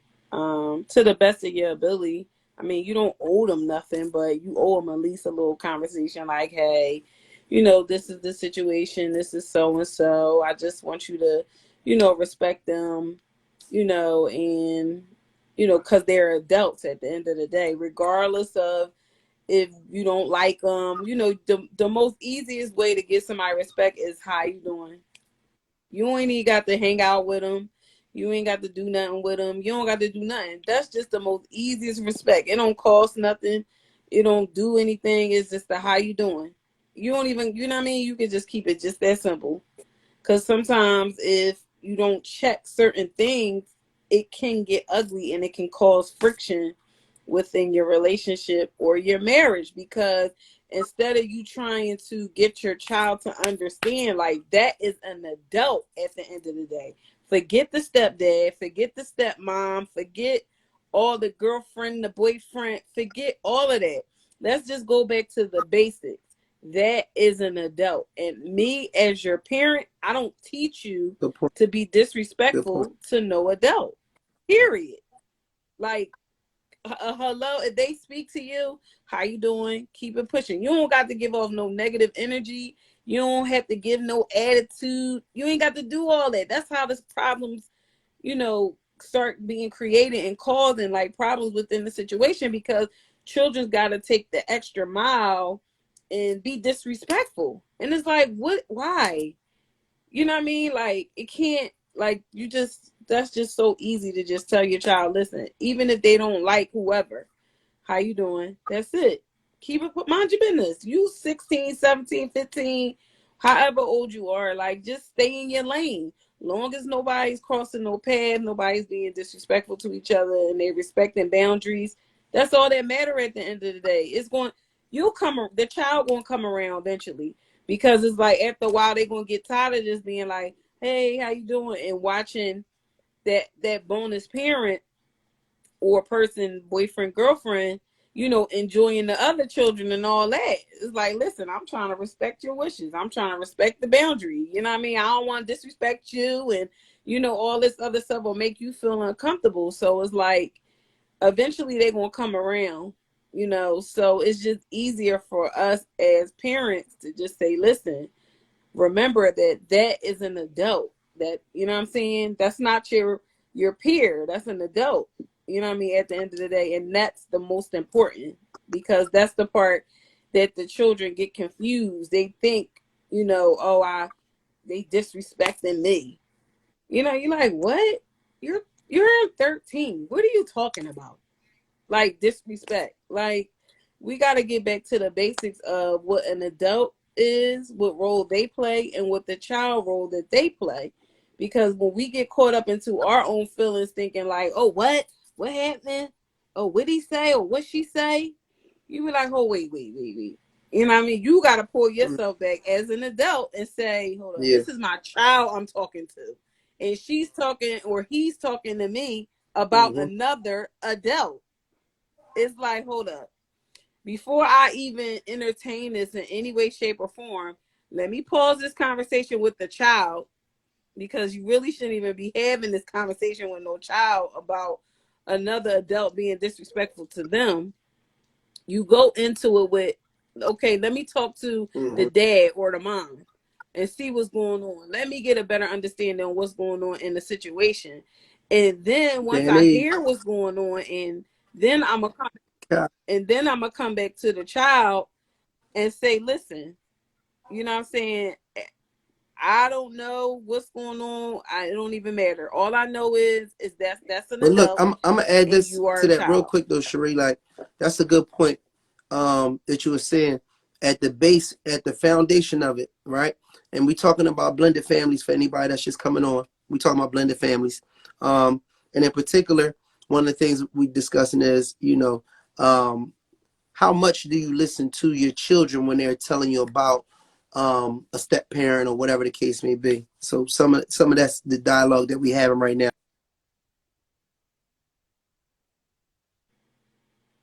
Oh He got wow, kicked what out, y'all. happened? He gonna come back on. He gonna have to request it. Probably his signal or that phone done died. But I mean, yeah, yo, I listen. It's rough. I'm It's one of hard. the. He has a I'm 20. like me. Huh? I feel like if I accept the person, I'm accept the kids. Kids are not perfect, and they're going to do things that you don't like. Yeah. Sometimes they might not. I don't know. Listen, sit Yeah. down, or whatever. I don't know. I just have a strong tolerance for kids, and I can't mistreat somebody's children. I feel like if they getting out of hand, that's a conversation me and a father or, you Mm-hmm. know, will have like, guess, we need to talk about this where our kids got kind of like, fresh or whatever. Can we talk about this or whatever? Not just like, you know, kids aware, make them feel uncomfortable because kids can see things more than we can. Kids are very observant. So that little eye twitch that you might do to them, Mm-hmm. or that look that you get them sitting or like that nasty look, kids can sense that. They see that. Mm-hmm. So that's why I mean that some conversations Mm-hmm. like needs to be held, and yes, our feelings should be put at the forefront in front of our children. I agree with that because we got one life. We need to be happy, but I also think that kids' input means a lot. I just feel that way. Say like Mm-hmm. I'm gonna say it. I'm It's tough because at the end of the day, their input is from a perspective of a child, though. You know what I'm saying? Like at the end of the day, it's like you talking to somebody, even if they 18, even if they 20. You know what I mean? Like my mindset on life was completely different at 20 than it was at 30 or even 40. You know what I mean? They don't have enough life experience now. This what I will say too. Once you start to get older, some of the stuff that you used to judge your parents on, when you start going through it, you like, damn, like this is why they did that. So they really you can take what they're saying, but I don't think you can take it with the same weight that you would take it with your own discernment because we have more experience. You know what I mean? But what I was gonna say also is your kids do respect you when you keep it player. When you like, listen, don't when you really can sit back comfortable within yourself and see this is I think where it gets blurry. They feed off of everything, like you said. They also feed off of you. If they feel like you've gotten over him, if they feel like you've gotten over that situation, then they'll get over it. But if they feel like you're still stuck in that or you still hurt by that, then they still gonna judge him based off of that. Once they see you happy, once they see you moved on, don't let them see you with a new man or something like that and you're happy. They're not gonna be judging him like that. They're not. So just like you I said, got some stubborn daughters. I'm sorry. Go I'm just ahead. saying, but I'm just saying that's one of the reasons why they're going to continue to perpetuate it. They're feeding off your energy. If my ex had moved on and was happy and all that, they'd probably be like, yes, now we can see our dad. Like now we ain't got the front. Now we ain't got the, you know what I'm saying? Dude, like so, and be careful because as long as you stay stuck in that joint, I've seen this in, you know what I mean, in other relationships. I'm not going to say details of the people, but I've seen, you know what I mean, a person that's divorced from somebody, you know what I mean, for over 20, 30 years, and this motherfucker is still worried about this nigga. And I'm like Mm-mm-mm. it been over. you got to be careful, because I don't know if that's a female thing. If women can stay stuck, mad or bitter about stuff longer than guys, whatever. But this woman like has been stuck in this space, and it really halted her life.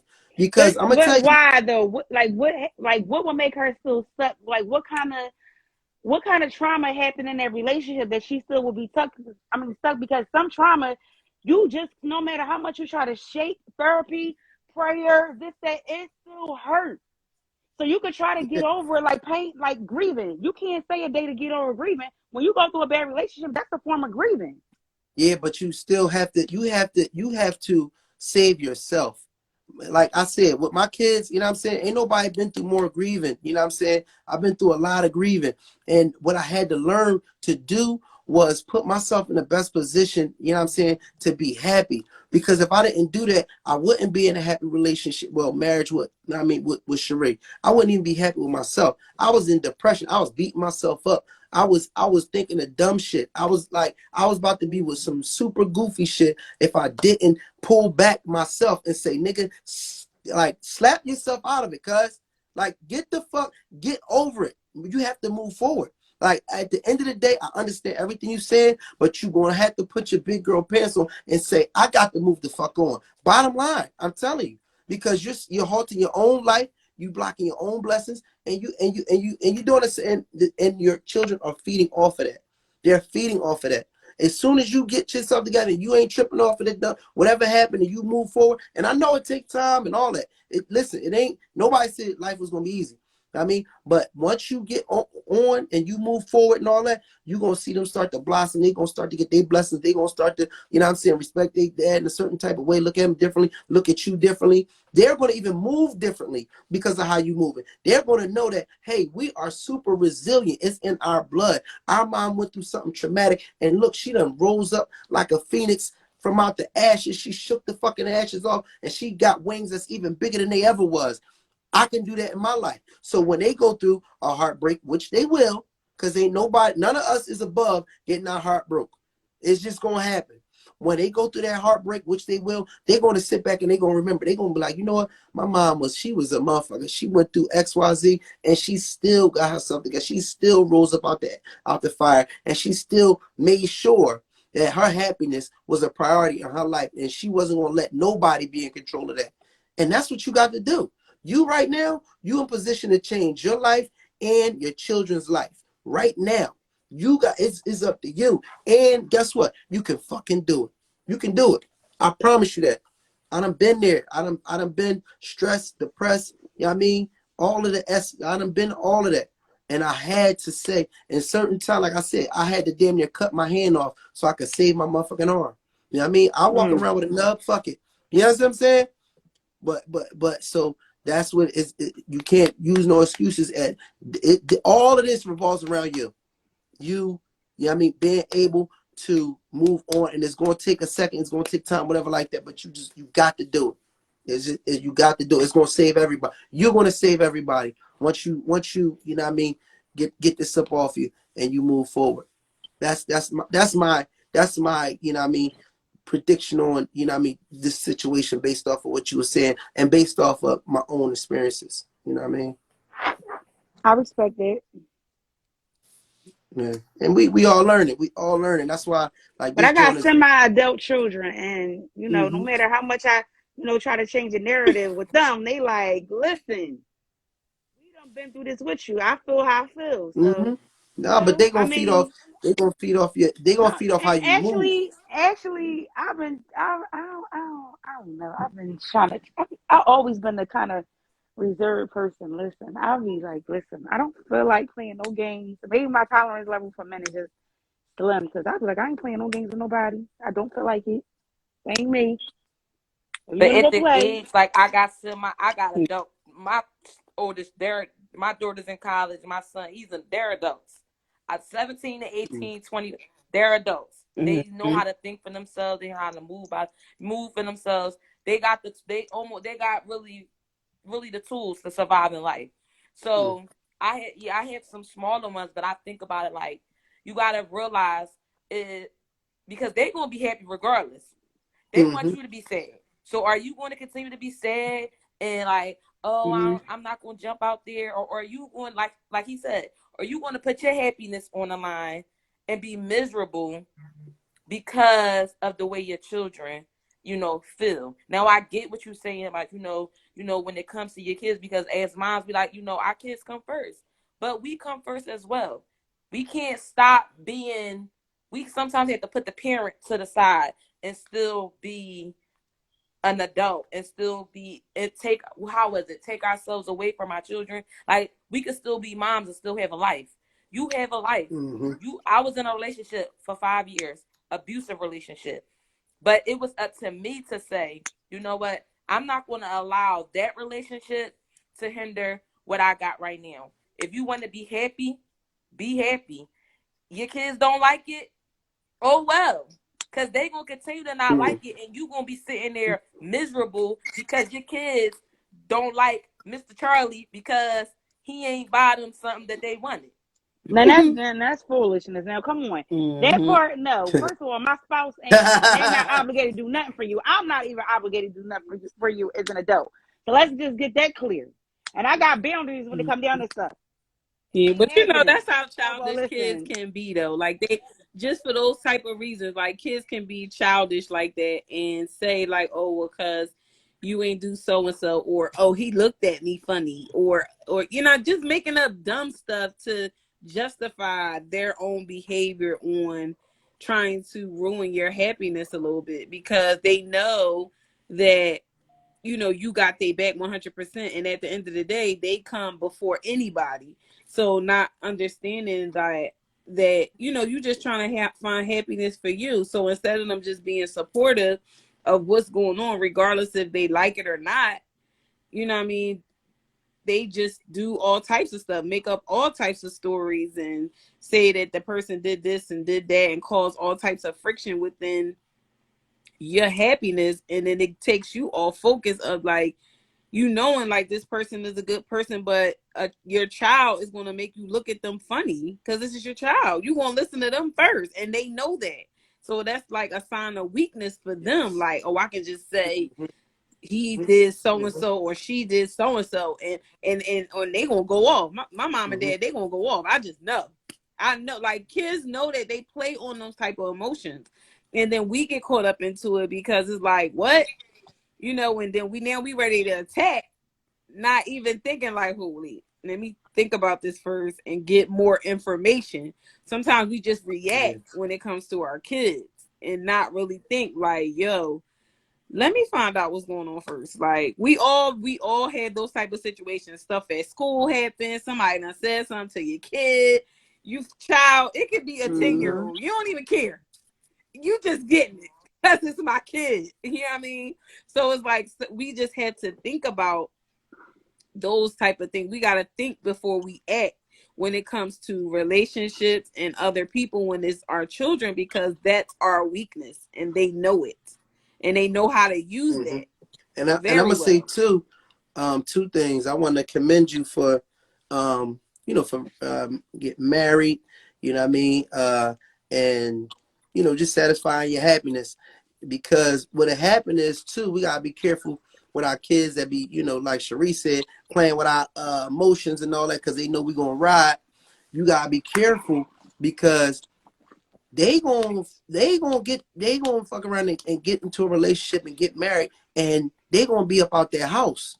So you gotta make sure you securing your motherfucking happiness right now, because as soon as they get a whiff of the right cologne, and they, what I mean, or whatever the case may be, and they start dating this new guy, and they start going places, or whatever the case may be, they will continue their life. They are going to get their happiness. So make sure, what I mean, you're not getting your happiness sabotaged, or you're not, what I'm saying, you're not moving forward, because like I said, when it's time for them to fall deeply and madly in love, they gonna up and roll. And you ain't listening to your parents for shit. You know what I mean? Good relationship or not. Once you find that right person, or that person you think is right, you not listening. No, you ain't considering your parents. You're not. You're not like, That's true. well, I think I should be listening to my parents too, because you no. Once you get all googly eyed over whoever, you gonna move like how you gonna move. So you gotta make sure you're moving in the best interest of your happiness. You done did all of the raising them and giving them all of the foundation they need. Make sure you are preparing yourself. You know how people prepare themselves for retirement? You need to prepare yourself for your happiness. You need to put yourself in position, you know what I mean, so you can be happy. And it's going to start with you moving forward, you know what I mean, from that past situation, you know what I mean. I actually be chilling because I just don't feel like, I don't know, it just ain't in me. I don't have time. I may, talk a little bit, but I don't be feeling like it. I guess it's gonna Yeah, come one day. I don't know. but you know what? That's what I'll be saying too. Like, so the reason why I don't even really feel comfortable fully talking about my ex like that is because it's like she was good enough for me to have kids with.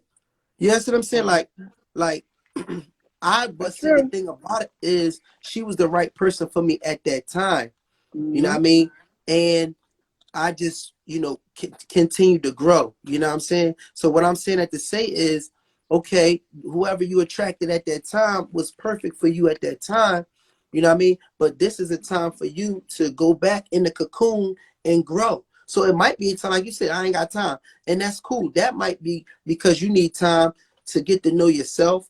Some of the therapy, like you said, all of us been through trauma. Start working through some of that. You know what I mean? Start accomplishing some small goals. And they can be very small goals, building your confidence up in yourself. And what's going to happen is you're going to be a magnet for motherfuckers that, that are similar to you. So if you build yourself, continue to work and pour into yourself and to become a dynamic person in your best you're going to be starting to attract other people that's their best them. And you're going to start to attract even better people. So this could be a time for you to hop in your cocoon and start to, you know what I mean, pour into yourself. You know what I mean? And nurture yourself so you could be a better person and attract better people. So that's the thing too. I attracted a person that was perfect for me at that time. And it's not somebody that I would attract now.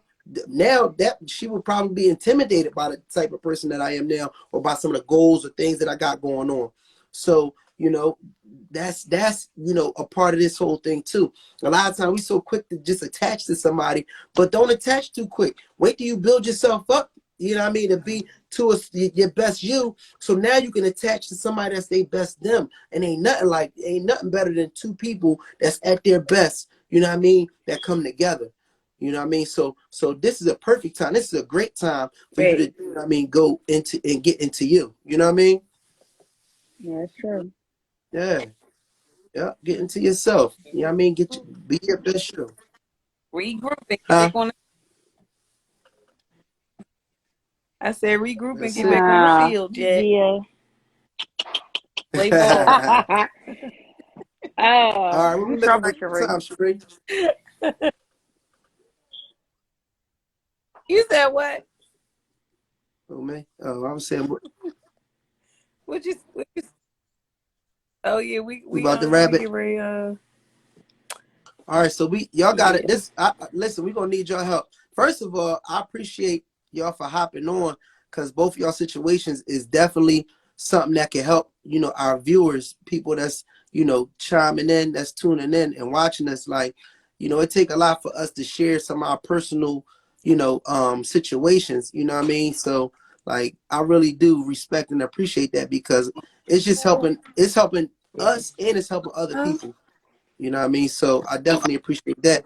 But anybody that's on here, please send us any topics that y'all might want to go over in terms of relationship topics for next Wednesday. You know what I mean? Inbox Cherie's underscore companies so we can get some topics. Today was a really good topic. A lot of us are dealing with blended families, you know what I mean?